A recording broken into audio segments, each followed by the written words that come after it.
লা ইলাহা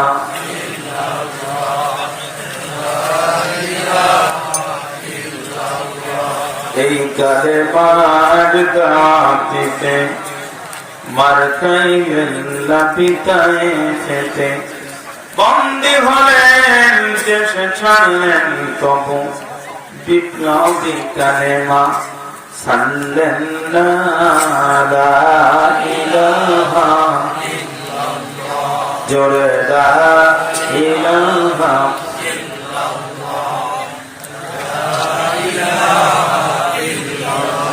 লা ইলাহা ইল্লাল্লাহু মুহাম্মাদুর রাসূলুল্লাহ সাল্লাল্লাহু ঐতিহ্যবাহী দাহুলিয়া উত্তর ডহরপাড়া গোরস্থান সংলগ্ন বাইতুল নূর জামে মসজিদের মধ্যে আয়োজিত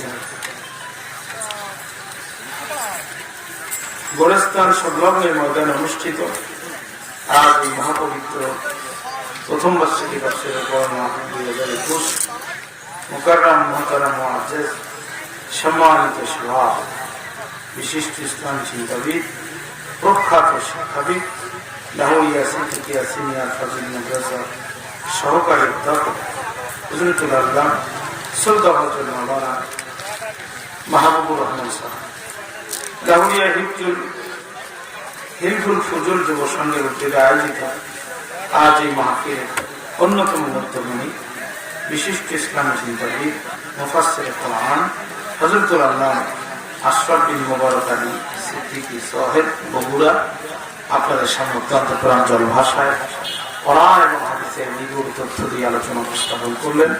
আল্লাহ যেন এই কণ্ঠকে আমৃত্যু কোরআন সুন্নাহর খেদমতে ব্যাপৃত থাকা সৌবর্ণ সুযোগ দান করেন। আলোচনা রেখেছেন ওয়ামি সেন্ট্রাল জামে মসজিদ ছিলেন। আলোচনা রেখেছেন হাজরতুল্লাহ মাওলানা হিদায়াত হোসেন সাহেব, সুমিষ্ট ভাষী বক্তা এবং একজন লেখক। আল্লাহ তাআলা যেন বাংলাদেশের এই জমিনে তাকে দয়া করে কবুল করেন।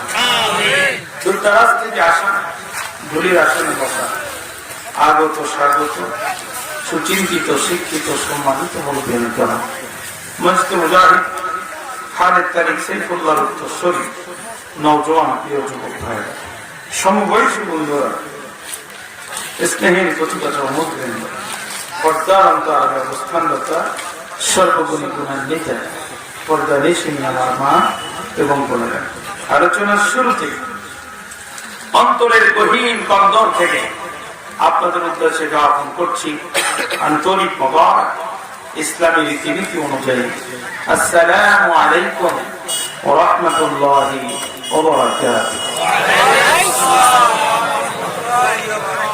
হৃদয়ের সবটুকু ভাব আবেগ প্রেম এবং ভালোবাসা কণ্ঠের আগে উদিত করে আবেগ আর অনুপ্রাণিত কণ্ঠে অবনত মস্তকে প্রশান্ত চিত্তে কালিমাত শুকর আদায়ের লক্ষ্যে হৃদয়ের সব চুকুন শক্তি শরীরের সব চুকুন ভক্তি একত্রিত করে নবসাদুল্যের মতো নওজোয়ানের মতো চিৎকার করে সকলে মিলে একবার বলছি আলহামদুলিল্লাহ।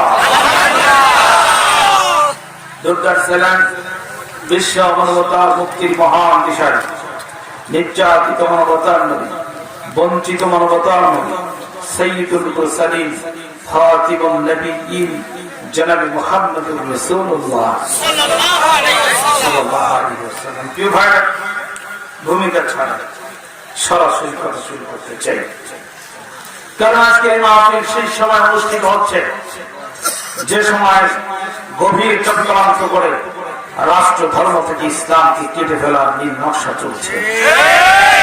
আজ এই মাহফিল সেই সময় অনুষ্ঠিত হচ্ছে যে সময় সাংবিধানিক সংবিধান থেকে বিসমিল্লাহ তুলে দেওয়া হুমকি আসতেছে।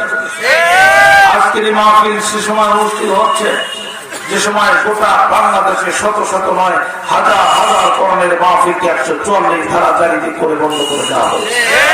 আজকের মাহফিল সেই সময় অনুষ্ঠিত হচ্ছে যে সময় বাংলাদেশের তাফসীর মাহফিলগুলোকে অনুমতির নামে তালবাহানা করে বন্ধ করে দেওয়ার প্রক্রিয়া চলছে। অত্যন্ত দুঃসময় আজকে এই মাহফিল অনুষ্ঠিত হচ্ছে। প্রিয় ভাইরা, স্পষ্ট ভাষায় বলতে চাই, আমরা মুসলিমরা আমরা আল্লাহ ছাড়া পৃথিবীর কাউরে 2 পয়সা ট্যাক্স দিয়ে চলতে জানি না।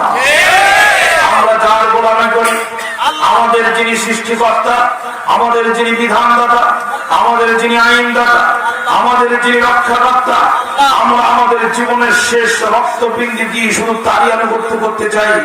আপনি বিশাল কিছু হতে পারেন, আপনি মন্ত্রী না, আপনি গোটা পৃথিবীর প্রেসিডেন্ট হতে পারেন, কিন্তু ইসলাম এবং বিসমিল্লাহ সম্পর্কে আপনার কণ্ঠে যদি ন্যূনতম শ্রদ্ধাবোধ না থাকে, আপনি যদি আমার কলিজার উপরে দাঁড়িয়ে 14 কোটি মুসলিম মানবতার হৃৎপিণ্ডের উপরে দাঁড়িয়ে আপনি সংবিধান থেকে বিসমিল্লাহকে কেটে ছেড়ে ফেলে দিতে চান, I am the last man, তাহলে আমি শেষ মানুষ হব।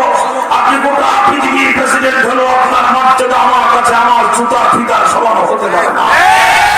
30 লক্ষ মুসলমান বুকের তাজা রক্ত দিয়ে স্বাধীনতার সূর্যের পতাকা ছিনিয়ে এনেছিল। প্রয়োজনে 3 কোটি মুসলমান বুকের তাজা রক্ত জমি লক্ষ করে দিবে, কিন্তু এই দেহে যতক্ষণ প্রাণ থাকবে, এই দেহে রক্ত যতক্ষণ সঞ্চালিত হবে, বাংলাদেশের সংবিধানের বিসমিল্লাহর দিকে কাউকে চোখ তুলে তাকাতে দেওয়ার সুযোগ দেওয়া হবে না। ঠিক আছে, জি বলেন। কথার আলোচনা হবে করার দিন, চরিত্র যা যেমন তার কাছে লাগবে তেমন। আপনারা কেউ আমাদের চিনেন না, আমি আপনাদের কাউকে চিনি না। কোরআন থেকে আলোচনা হবে। আপনার যদি সমস্যা থাকে তাহলে বুঝতে হবে যে আপনার রোগ আছে, ট্রিটমেন্ট হচ্ছে, রোগ আছে, আপনার ট্রিটমেন্ট হচ্ছে, আপনার সমস্যা আছে, তার ওষুধ চলতেছে। আর যদি আপনি উঠে চলে যান, ও চর্মরোগ জীবনে ভালো হবে না। আলোচনার সাবজেক্টটা আমাকে দেওয়া হয়েছে খুব তাৎক্ষণিক, আমি জানি না যে আমার এই সাবজেক্ট। ইসলামী মতবাদ ধর্ম নিরপেক্ষ মতবাদের মধ্যে পার্থক্য। 1 নম্বর পার্থক্য হলো ইসলামী মতবাদ হচ্ছে পৃথিবীর আল্লাহর কাছে একমাত্র গ্রহণযোগ্য মতবাদ। বাকি পৃথিবীর ধর্ম নিরপেক্ষ মতবাদ, Lenin, Karl Marx, Abraham Lincoln, socialism, nationalism, communism, যত মতবাদ পৃথিবীতে আছে সব পর ভ্রষ্ট মতবাদ, জাহান্নামের মতবাদ।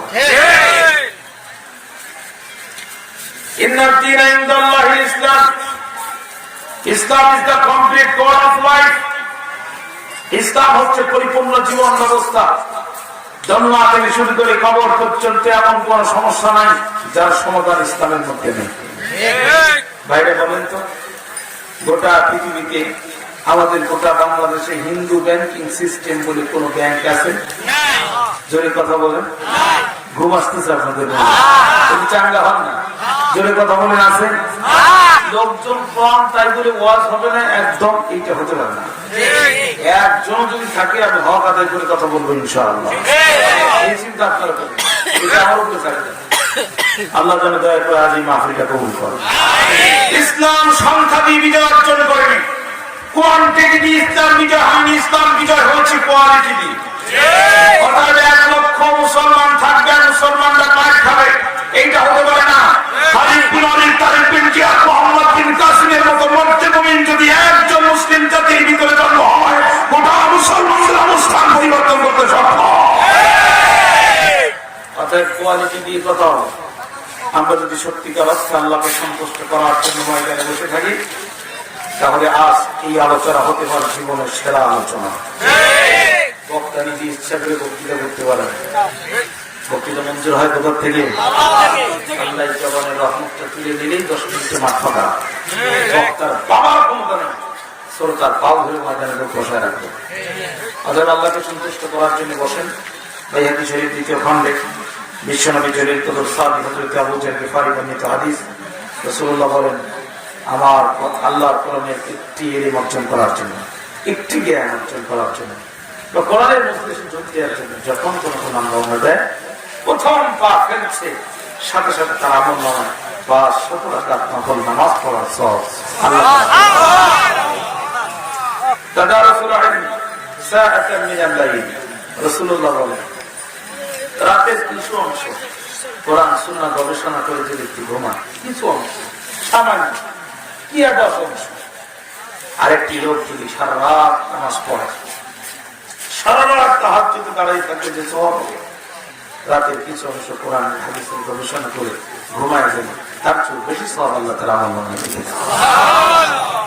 আপনারা এখন সকলেই কোরআনের ময়দানের ছাত্র।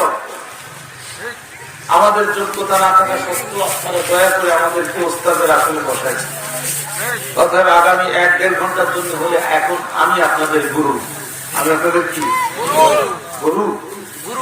আমি আপনাদের গুরু। এখন কোরআনের যারা উস্তাদ হবে তাদের সম্পর্কে আল্লাহ রাসূল কি বলছেন? আল্লাহ রাসূল বলছেন, শেষ জামানায় আমার একজন আলেমের মর্যাদা তেমন সাধারণ মানুষের তুলনায় আমি নবীর মর্যাদা যেমন।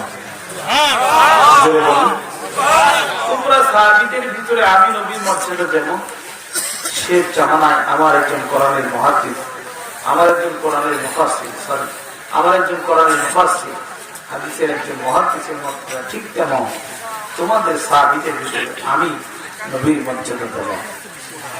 তাহলে এই গেল উস্তাদের মর্যাদা। এখন যারা কোরআনের ছাত্র তাদের মর্যাদা কেমন? রাসূল বলছেন, শেষ জামানায় আমার উম্মতের ভিতরে কোরআনের ছাত্রের মর্যাদা ঠিক তেমন আল্লাহ কোরআনের জন্য জীবন দান করেন 1000 শহীদের মর্যাদার চেয়েও আমার শেষ জামানার কোরআনের একটি ছাত্রের মর্যাদা অনেক বেশি। আরো জোরে বল। 70 জন 70 শহীদ। রাসূল বলছেন 70 জন শহীদের মর্যাদা একত্রিত করলে যা হবে কোরআনের একজন ছাত্রের মর্যাদা তাই হবে। জোরে বলেন সুবহানাল্লাহ। এই কোরআনের সাথে যার সম্পর্ক বেশি তার মর্যাদা বেশি। কোরআন যে নবীর উপরে নাযিল হয়েছে তিনি হচ্ছেন ইমামুল আম্বিয়া, সমস্ত নবীদের লিডার। সুবহানাল্লাহ। কোরআন যে রাতে নাযিল হয়েছে খায়রুম মিন আলফি শাহর। কোরআন যে মাসে নাযিল হয়েছে এই মাসে হচ্ছে কোরআন যে মাসে নাযিল হয়েছে এই মাসের মর্যাদা সমস্ত মাসের চেয়ে বেশি। কোরআন যে রাতে নাযিল হয়েছে রাতের মর্যাদা 1000 রাতের চেয়ে বেশি। কোরআন যে পাহাড়ের উপরে নাযিল হয়েছে দূর থেকে দেখলে বোঝা যায় মণিমুক্তার মতো জ্বলজ্বল করছে। ওই যে কোরআন নাযিলের পাহাড়, তাহলে কোরআন যে পাহাড়ে নাযিল হলো পাহাড়ের মর্যাদা বেশি হয়ে গেল। কোরআন যে নবীর উপরে নাযিল হয়ে গেল নবীদের ভিতরে সবচেয়ে মর্যাদা বেশি হয়ে গেল। তাহলে কোরআন যে জাতির উপরে নাযিল হয়েছে অবশ্যই সেই জাতির মর্যাদা বেশি হবে। অতএব আল্লাহ কোরআনকে সম্মান জানাবেন, দুনিয়া এবং আখিরাতে আপনার সম্মান বৃদ্ধি পাবে। কোরআনের আয়াতকে কেটে ছিঁড়ে ফেলতে চাইলেন জুতাকে মাথা নিচু করে রাতে আধারে পালাবেন, পৃথিবীর কোন রাষ্ট্রে ঢোকার বৈধতাও পাবেন না। এই জাতের ফেরাউন সমাজে আছে না নাই? কথা বলেন আছে না নাই? এদের বক্তৃতা আর আবু জেহেলের বক্তৃতার মাঝখানে 1 চুল পরিমাণ পার্থক্য নেই। কি বলে বন্দি বদরের যুদ্ধ শুরু হয়েছিল যেই দিন আবু জেহেল খানায় কাবার গেরাত ধরে বলছে, আমি মুহাম্মদের বিরুদ্ধে যুদ্ধ করতে যাচ্ছি, তুমি আমার সাহায্য করো। কি গাধার কথা! আল্লাহ রাসূলের বিরুদ্ধে যুদ্ধ করতে যাচ্ছে। এই ছেলেরা তোমাদের কি হলো? দাঁড়াবে কেন বাবা? বলে জন্য মঞ্চে উঠে বসো, তাও যেও না, এদিকে আসো। ছেলেগুলো খুব ভদ্র, আল্লাহ ওদের উপর রহম করুন। এরপরও একটা পকেটে হাত দিয়ে চলে যাবে, মানে র্যাবের অফিসার হবে। সব বসেন, আপনাদের বিরক্তি আসতেছে আমি বুঝতেছি। ঘুম এসে গেছে আপনাদের জীবনে, বহু ঘুমাইছেন। ঘুমটা মাথাটা একটু নাড়াবেন, বসেন। কোরআনে না আপনি বসতে ঘুম আসবে, এটাই। কারণ কোরআন হচ্ছে রুহের খাবার। কোরআন কিসের খাবার? রুহের খাবার। একটা লোক বাড়িতে 3 টন এসি ছেড়ে দিয়ে ঘুমাতে পারে না, সিরক্সিন হায়ার অ্যান্টিবায়োটিক ট্যাবলেট খায়, সারা রাত ঘুম আসে না। কিন্তু লোকটা জুমার নামাজে মসজিদে যখন যায় এমন কাজে ঘাটটা ঢাকাই দিয়ে নাকটা একটা টাকা নিতে ওর সারা ইমাম সাহেব খুদ্বাই পড়তে পারে না। কথা বলেন?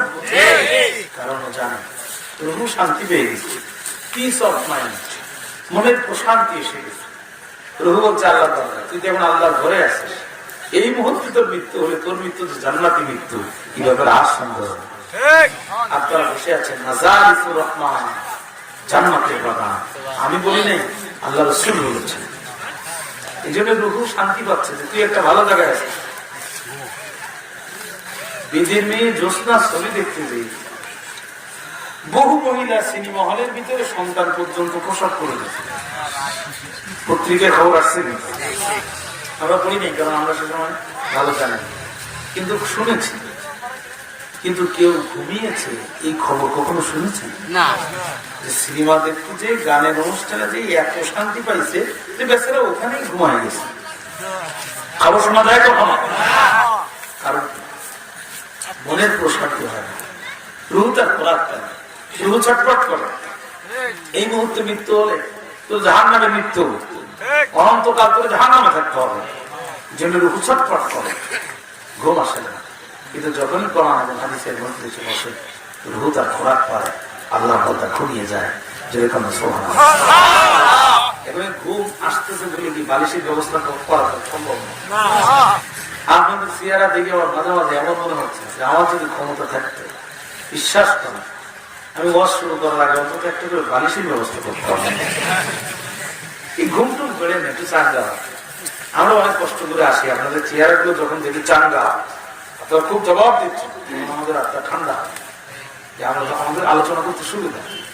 আপনারা যদি দাপন করা মানুষের মতো ডায়াবেটিসের রোগীর মতো কেউ ঘাড় কাজ করে দেন, কেউ এদিকে হেলাপ দেন, কেউ মাথা নিচে করে দেন, তিনি মরা মানুষ তিনি করবো না আলোচনা শুরু করার পর কষ্ট হয়। না, তারা আসলে সিনেমাদের তো পাওয়ার আছে।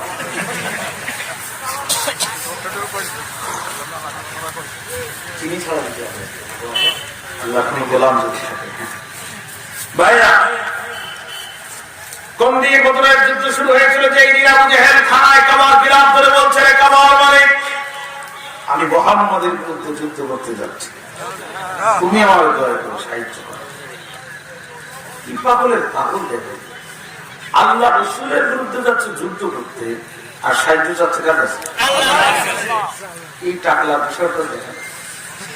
এ বলছে সুযোগ পেলে বিসমিল্লাহ সংবিধান থেকে তুলে দেব ইনশাআল্লাহ।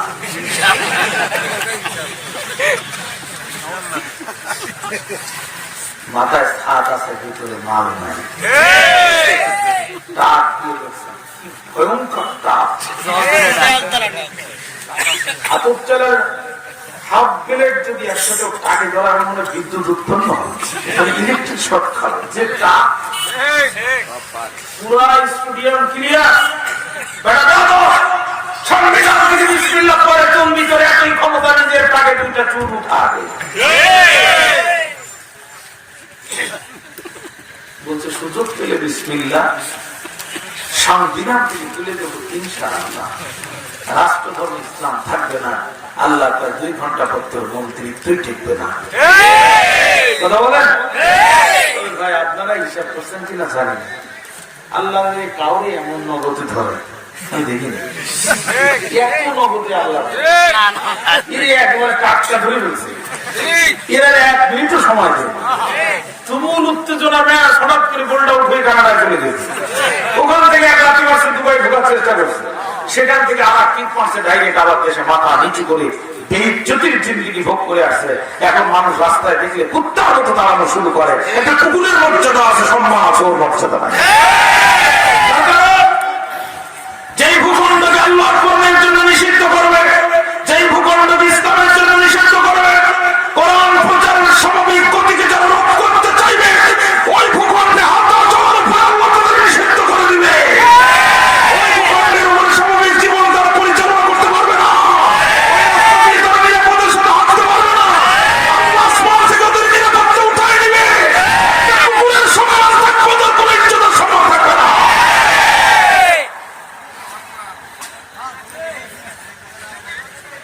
ফিরাউনের হোম মিনিস্টার ছিল হামান, তোর মাথা ছিল বুদ্ধির কামান, কিন্তু মাথায় ছিল না চোর। ফিরাউন যে বুদ্ধি দিয়েছিল ভুল, এই ভুল বুদ্ধি শুনে ফিরাউনের ললিত ঠাকুরের শুরু করা লাগছে। এই টাকু হামানদের বুদ্ধি শুনবেন না, এদের কাজ দেখলে বোঝা যায় যে এরা হামানের আপন গায়ে। লোহিত সাগরে ডুবে মরা ছাড়া বিকল্প রাস্তা থাকে না। এরা ধর্ম নিরপেক্ষতার ট্যাবলেট খেয়ে দেশে বসেছে। এই দেশে ধর্ম নিরপেক্ষতার কোন আস্থানা নাই।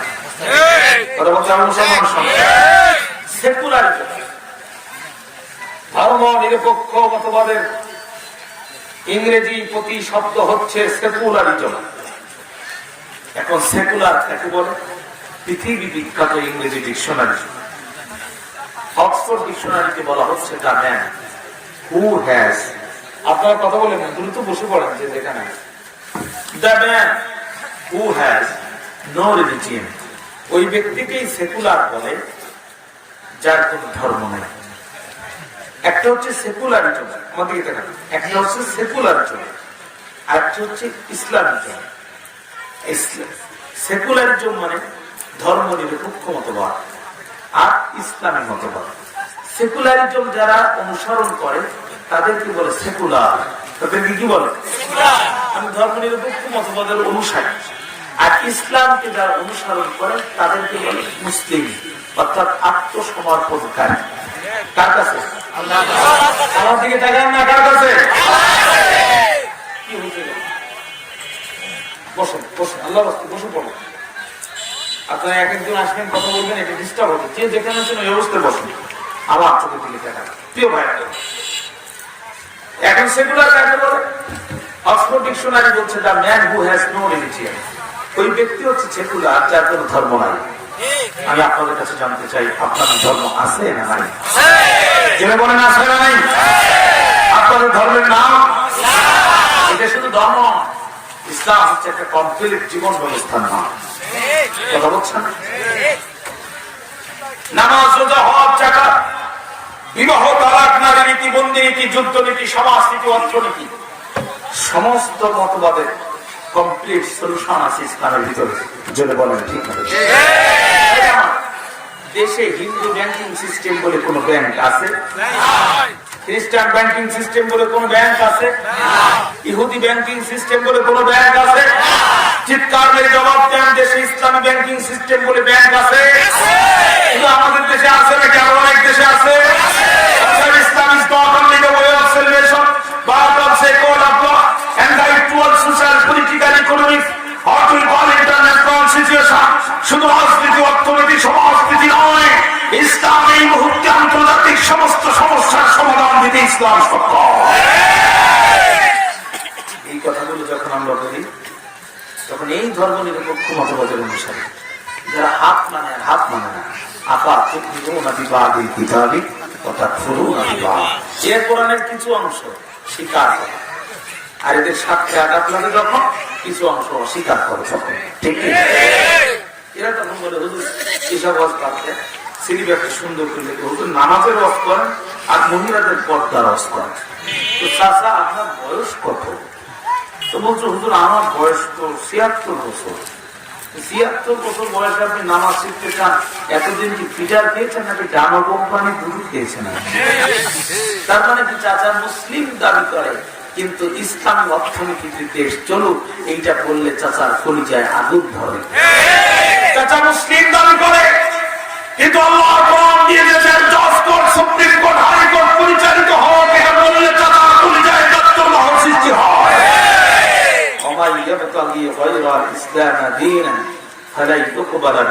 আল্লাহ বলছে ইসলাম ছাড়া ধর্ম নিরপেক্ষ মতবাদ হোক, কমিউনিজম হোক, সেকুলারিজম হোক, ন্যাশনালিজম হোক, যত মতবাদ পৃথিবীতে আছে কোন মতবাদ আল্লাহর কাছে গ্রহণযোগ্য নয়। অর্থাৎ কোন মুসলমানের পক্ষে বলা ঠিক হবে না যে ওটাও একটা ধর্ম। এই স্বীকৃতি দেওয়ার অধিকার আপনাকে কে দিয়েছে? আপনার আল্লাহ বলছে ইসলাম, ইসলামে আল্লাহর নিকটে একমাত্র মনোনীত জীবন ব্যবস্থা। এই স্বীকৃতি কে দিয়েছে যে অমুক একটা ধর্ম? এই স্বীকৃতি দেওয়ার নৈতিক অধিকার আপনার নয়। অমুক একটা ধর্ম, ওটাও একটা ধর্ম, এই কথা বলার অধিকার আপনার নাই। কারণ আপনার আল্লাহ বলছেন ইসলামী একমাত্র ধর্ম, ইসলামী একমাত্র জীবন ব্যবস্থা। সেখানে আপনি কে যে অমুক একটা ধর্ম কি ধর্ম না এই জাজমেন্ট দেওয়ার অধিকার আপনাকে দিয়ে দিল? ধর্ম নিরপেক্ষ মতবাদ একটা ল্যাংটা মতবাদ। কি মতবাদ? ল্যাংটা মতবাদ। আপনি লুঙ্গি পরলেন, ধর্ম নিরপেক্ষ মানে সব জায়গায় নিরপেক্ষ। মিষ্টি খাবেন, মিষ্টির পক্ষে। মিষ্টি খাবেন না, মিষ্টির বিপক্ষে। মিষ্টি নিরপেক্ষ কেমনে হবে? হওয়া যাবে? গাড়ির ভিতরে মিষ্টি দিয়ে না সবাই সারাদিন ধরে গাড়ি দেখতে হবে, সম্ভব নিরপেক্ষ হওয়া? বিয়ে করবেন, বিয়ের পক্ষে। বিয়ে করবেন না, বিবাহের বিপক্ষে। আচ্ছা, বিবাহ নিরপেক্ষ কেমন হবে? হতে পারে? প্রত্যেকটা জিনিসের পক্ষ বিপক্ষ আছে না? নদ নদী পক্ষ বিপক্ষ আছে না? নদ কাকে বলে? যেটা শুধু জোয়ার যায়, ভাটা আসে না, প্রবাবহমান নয়, স্থির থাকে, এইটা হচ্ছে নদ। নদী কাকে বলে? যেটা জোয়ারও যায়, ভাটাও আসে, ওখানে পক্ষ বিপক্ষ আছে না নাই? ঋণাত্মক ধনাত্মক, ঋণাত্মক ধনাত্মক দুইটা নেগেটিভ পজিটিভ এক জায়গায় আলো জ্বালায়। এখানে পক্ষ বিপক্ষ আছে না? এখানে লাইফ, এখানে এখানে কি নিরপেক্ষ থাকার সুযোগ আছে? আহা, নারী পুরুষ পক্ষ বিপক্ষ আছে না? নিরপেক্ষ কি? হিজলা। নিরপেক্ষ কি? ধর্ম নিরপেক্ষ মতবাদ একটা হিজলা মতবাদ। গভীরভাবে লক্ষ্য করা। আদার সাবজেক্টটা আমাকে যদি একটু আগে জানাই দিতাম, তাহলে আমি একটু ভালোভাবে পড়ালেখা করে বিষয়টা আপনাদের সামনে উপস্থাপন করতে। পুরুষ নারী পক্ষ বিপক্ষ, ছেলে মেয়ে পক্ষ বিপক্ষ। পৃথিবীর এমন কোন জায়গা নাই যেখানে পক্ষ বিপক্ষ নাই, শুধু ধর্মের বেলায় নিরপেক্ষ। এইটা তোমার কে শিখার? লুঙ্গি পরলেন, লুঙ্গির পক্ষে। লুঙ্গি পরবেন না, লুঙ্গির বিপক্ষে। আচ্ছা, লুঙ্গি নিরপেক্ষ কেমন হবে? সম্ভব? কথা বলেন। লুঙ্গি নিরপেক্ষ হওয়া সম্ভব না। তার মানে লুঙ্গি পরবেন, কিরানা দিয়ে ছেড়ে দেবেন। লুঙ্গি পরবেন, এখন নিরপেক্ষ হতে গেলে কি হবে? কিরানা দিয়ে। ধর্ম নিরপেক্ষ মতবাদ হচ্ছে একটা উলঙ্ঘন মতবাদ। এই মতবাদের কোন স্থান ইসলামে নাই। যারা ধর্ম নিরপেক্ষ মতবাদের অনুসারী তাদেরকে মুসলিম প্রমাণ করতে পারে এমন লোকের নাম জমিনে নাই। এটা একটা কুফরি মতবাদ, এটা একটা হিজড়া মতবাদ। এর কোন মুসলমান এই মতবাদের অনুসারী হতে পারে না।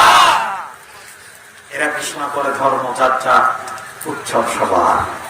তার মানে বিয়ে যার যার, ও সবার। এই স্লোগানে কি আপনারা বিশ্বাস করেন? কথা বলেন না কেন? এই স্লোগানে আপনারা বিশ্বাস করেন? আচ্ছা, গাছ যার যার, কটু সবার, মানবেন এই স্লোগান? বাগান যার যার, ফল সবার, মানবেন এই স্লোগান? জোরে বলে মানবেন এই স্লোগান? তাহলে ও আপনার এত প্রিয় হলো, ফলের বাগান আপনার এত প্রিয় হলো, ভাত ছাড়তে চান না। ধর্ম আপনার এতই অসহ্যের বিষয় যে এইটাকে আপনি নিলামে তুলে দিয়েছেন বিক্রি করার জন্য। আপনাকে এই দায়িত্ব কে দিয়েছে? ধর্মযাত্রার উৎসব সবার এই স্লোগান দেওয়ার জন্য। ধর্মকে নিয়ে সিনেমিনি খেলার অধিকার আপনাকে কে দিয়েছে? কোন নবীর আমলে এই স্লোগান পৃথিবীর মানুষকে কোন নবীরা দেয় নাই। আপনি নিজে ব্যক্তিগত নিজের জায়গায় নিজেই থাকেন, নিজের কথা নিজে বলবেন। যেটা বুঝবেন না সেখানে হাত দেবেন না। ধর্মের বিষয়ে কতটুকু নলেজ আছে আপনার, কতটুকু জ্ঞান আছে? আপনি একটা স্লোগান দিয়ে দিয়ে ধর্মযাত্রার উৎসব সবার, এই স্লোগানের বিষয়ে কতটুকু জ্ঞান রাখেন আপনি? এই স্লোগান দেওয়ার কারণে আজকে কালী পূজা, দুর্গা পূজার সময় হরে রামের প্রসাদ আমার মুসলিম যুবকদের মুখের করে ঢুকিয়ে দেওয়া হচ্ছে, জয় শ্রীরাম জয় কৃষ্ণ স্লোগান দেওয়া হচ্ছে। আপনি কিভাবে এই স্লোগান দিলেন? আদম আলাইহিস সালামের স্লোগান দেয়নি, দাউদ আলাইহিস সালামের স্লোগান দেয়নি, নূহ আলাইহিস সালামের স্লোগান দেয়নি,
ন্যূনতম সম্পর্ক থাকার কথা নয়। মুসলিম জাতি কান খাড়া করে শোনো, একজন একটা স্লোগান দেবে আর তুমি বিশ্বাস করবে, এটা হতে পারে না। কোন কথা কানা আসার সাথে সাথে কোন মেম্বার কি বললো, কোন চেয়ারম্যান কি বললো, পৃথিবীর কোন মন্ত্রী কোন প্রেসিডেন্ট কি বললো, এইটা তোমার দেখার বিষয় নয়। তোমার আমার দেখার বিষয় হচ্ছে আল্লাহ কি বলে আর তার রাসূল কি বলে। আল্লাহ কি বলে আর রাসূল কি বলে, এইটা আমাদের দেখার বিষয়। পৃথিবীর কোন ক্ষমতাদার ব্যক্তি কি বললো, কোন ফেরাউন কি বললো, কোন নমরুদ কি বললো, এটা আমাদের দেখার বিষয় না। অতএব ধর্ম নিরপেক্ষ মতবাদ নিঃসন্দেহে একটি জাহান্নামী কুফরি হিজলা উলঙ্গ মতবাদ। এই মতবাদের সাথে মুসলমানের কোন সম্পর্ক থাকতে পারে না। রাসূলুল্লাহ দাওয়াত দিচ্ছেন, বাধা আসছে, আমরা দাওয়াত দেব, জেল জরিমানা বাধা আসবে, এটা স্বাভাবিক। ইউসুফ আলাইহিস সালামের মতো পুত পবিত্র চরিত্রবান নবী কারাগারে গিয়েছেন, কারণ কি? জনপ্রিয়তা। কথা বলেন, ইব্রাহিম আলাইহিস সালামকে আগুনে ফেলতে চেয়েছে, ফেলে দিয়েছে আগুনের মধ্যে, কারণ কি? জনপ্রিয়তা। বিশ্ববরণ্য মুফাসসির কোরআনকে আজ 10 বছর বন্দী করে রাখা হয়েছে, কারণ কি? তুমুল জনপ্রিয়তা, তুমুল জনপ্রিয়তা। জীবন্ত মুহাদ্দিস যাকে গভর্নমেন্ট কাবিনে 50 থেকে 60,000 টাকা বেতন দিয়ে 20 বছর ধরে বুখারী পড়ায় নিয়েছে, কাজী ইব্রাহিম সাহেবকে বন্দী করা হয়েছে। তরুণদের আইডল, বাংলাদেশের তরুণ মুফাসসিরদের মাথার রাজমুকুট মুফতি আমির হামজাকে আজকে নিরাপরাধে মিথ্যা মামলা সাজায়া মাসের পর মাস কারাগারে রাখা হয়েছে। তিনি ধর্ম নিরপেক্ষ মতবাদের বিপক্ষে ভূমিকা রেখেছেন। ধর্ম নিরপেক্ষ মতবাদের প্রচারকরা তার উপর ঘটে দাঁড়িয়ে তার উপরে ক্ষিপ্ত হয়ে গেছে, ব্রাহ্মণদের অনুসারী তার উপরে ক্ষিপ্ত হয়ে গেছে। তোমার ধর্ম নিরপেক্ষ মতবাদের অনুসারী যারা স্পষ্ট ভাবে শুনে নাও, হকপন্থী আলেমদেরকে ধরে জেলখানা করতে করতে তোমাদের জেলখানা ভরপুর হয়ে যাবে, কিন্তু ইসলামী মতবাদের পক্ষে কথা বলার মতো সাহসী আলেমদের সংখ্যা শেষ হবে না। আফসোস আছে, মুসলমানের ঘরের সন্তান মুসলমানের জন্ম দিয়েছে, এতে ধর্ম নিরপেক্ষ মতবাদের পক্ষে স্লোগান দেয়, এই জাতের মুসলিম নামধারী কুফরি পথ অনুসারী লোক সমাজে আছে না নাই? বাধা আসবে, এটা স্বাভাবিক কথা। রাসূলুল্লাহ দাওয়াত দিচ্ছেন, বাধা আসছে। কাফেররা হতে আল্লাহ রাসূলের সামনে মুষ্টির ভিতরে 6টা পাথর নিয়ে বলছে, ভাতিজা বলতে যদি পারো কয়টা পাথর আছে, কথা দিলাম কালেমা পড়ে মুসলমান হয়ে যাবে। আল্লাহ রাসূল বলছে, চাচা আপনার কাজ আপনি করেন, আমার কাজ আমি করব। চাচা ভাববেন না আমার বুদ্ধি কাঁচা, দেওয়ার চেষ্টা করবেন না ধোকা, আমি কিন্তু এখন আর নই করছি ধোকা। বয়স 40 বছর, আল্লাহ নবুয়ত দিয়ে আমাকে নবী বানিয়েছে, অথবা আমাদের ধোকা দেওয়ার চেষ্টা করবেন না। Free and fair speech is the condition of democracy. গণতন্ত্রের প্রথম কথা হচ্ছে সকল জনগণ সমানভাবে তার মনের অধিকার প্রকাশ করতে পারবে। এদেশে দুর্গা পূজা আর কালী পূজা হয় যখন, অনুমতি নেওয়ার প্রয়োজন হয় না তখন, কিন্তু কোরআনের মাহফিলের কথা হয় যখনই, যত সুলতানি তখনই। কেন? 90% মুসলমানের দেশ, তারা তাদের ধর্ম করতে পারে, আমরা আমাদের ধর্ম কেন বলতে পারবো? গত কয়েকদিন আগে শুরু হয়ে গেল আমার দেশের বিজয় দিবস, 16ই ডিসেম্বর। এই বিজয় দিবসকে আমরা যারা মুসলিম সকলে পালন করি, আমাদের পূর্বের মুসলমানরা, আমাদের মুরব্বীরা বুকের তাজা রক্ত জমিয়ে ঢেলে দিয়ে জালিমদেরকে বিদায় দিয়ে আমাদের জন্য স্বাধীনতা সূর্যের পতাকা ছিনিয়ে এনেছে। ঠিক না বেঠিক বলুন? আমরা দোয়া করি যারা এই দেশের স্বাধীনতা আনতে গিয়ে শাহাদাতের পেয়ালা পান করলো, আল্লাহ যেন প্রত্যেককে জান্নাতুল ফেরদাউস নসিব করে দেয়। আর জোরে বলেন আমিন। আমাদের কষ্ট লাগে তখনই 16ই ডিসেম্বর উপলক্ষে কোরআনের মাহফিল গুলো বিনা কারণে বন্ধ করতে দেওয়া হয়। যখন 16ই ডিসেম্বর আমার মাহফিল ছিল কুড়িগ্রাম, আমাকে বললে হুজুর স্বাধীনতা দিবস উপলক্ষে মাহফিল হবে না। বললাম এটি কেমন কথা, আপনারা পোস্টারে লিখে দেন স্বাধীনতা দিবস উপলক্ষে শহীদদের রুহের মাগফিরাত কামনায় তাফসীরের কোরআন মাহফিল। গান বাজনা যদি হতে পারে, কোরআনের মাহফিল কেন হবে না? কথা বলেন না? আবু জাহেল তখন বুদ্ধি কাটা বাতি যায়, বুদ্ধি আর বাঙালির তো বুদ্ধির অভাব। সিঙ্গাপুরের মুচি নেই, জুতা যারা পালিশ করে দেখি কি বলে আপনাদের মুচি, তো সিঙ্গাপুরের মুচি নেই, ওখানে বক্স আছে, আপনি ওর ভিতরে জুতা ঢুকাই দিবেন, পালিশের বাইরে যাবে, ভিতরে ডলার দিয়ে দেবেন। বাঙালিতে জুতা দিলে দুইটা, দেখি পালিশের বাইরে গেছে, সামনে লোক নেই। আমাদের দেশে মানুষ থাকে তাই টাকা দিয়ে চাই না, ওরা একটা ফটো আবিষ্কার করে দেবে যে যেখানে মানুষ থাকে না ওখানে টাকা দেওয়া যায় হবে না, ফটো আবিষ্কার করে। এখন জুতো ভিতরে ঢুকায় দেয়, জুতা পালিশ হয়ে বেরিয়ে যায়, কিন্তু ভিতরে টাকা দেয় না। এই কোম্পানিগুলোর মালিক যারা, মাস শেষে বক্সগুলো, আপনাদের যাদের কাছে মোবাইল আছে, এখন 16 কোটি জনতা, 18 কোটি মোবাইল, আপনারা আল্লাহর অস্তিত্ব সাইলেন্ট করেন। এগুলো বারবার বাজলে আমার কথা বলতে চেষ্টা, আমার সামনে তো কোনো লোক নেই, এই সব কথা আমার মেমোরিতে সাজানো, আমার কথা বলতে কষ্ট হয়, জেনে দয়া করে আপনারা এগুলো সাইলেন্ট করেন। কেউ ভাই আমার দিকে তাকান, আমার কথার দিকে কি মনোযোগ আছে আপনাদের? কষ্ট হচ্ছে তো আপনাদের? বন্ধুরা আমার, এই কোম্পানিগুলোর মালিক যারা, মাস শেষে বক্স ওপেন করে দেখলো তারা 5,000 6,000 পিস জুতা পালিশ হয়েছে, মাথার ভিতরে মাল না। এখন ওরা চিন্তা করলে এই কাম করলো কারা? সিসি ক্যামেরা নিয়োগ করে দেখলো তারা, বাঙালি যারা এই মহান কাম করেছে তারা। এখন ওরা চিন্তা করলো একে কেমনে দেখাচ্ছে, বাঙালির জন্য তো প্রযুক্তি পরিবর্তন করতে হবে। সফটওয়্যার ইঞ্জিনিয়ারদের সাথে কথা বলতে দেখেন এমন কিছু আবিষ্কার করো, কারণ এখানে তো মানুষের বেতন তো অনেক বেশি, একটা মেশিনের জন্য একটা মানুষ সারাদিন বসায় রাখার মতো এবিলিটি আমাদের নেই। কি করা যায়? ব্যবসায় লস হয়ে যাবে, আবার মানুষের জুতাও পালিশ হবে না, এই বাঙালির জন্য তো এই দেশে মুসিবত হয়ে যাবে। কি করা যায়?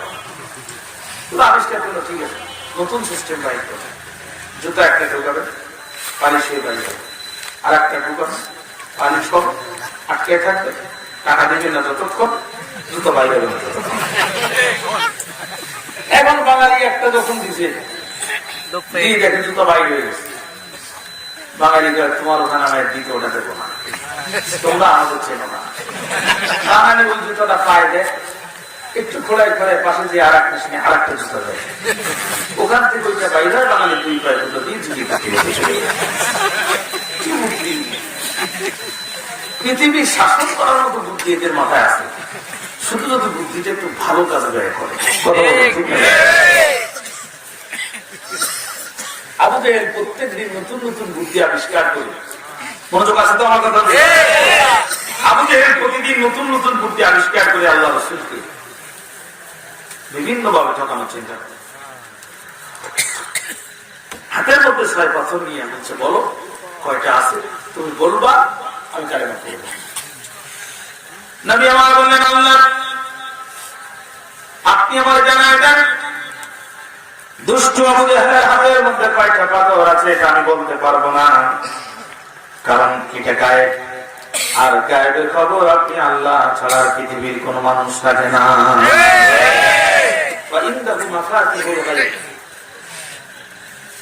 আল্লাহ বলছে গায়েবের চাবিকাঠি একমাত্র আল্লাহর হাতে।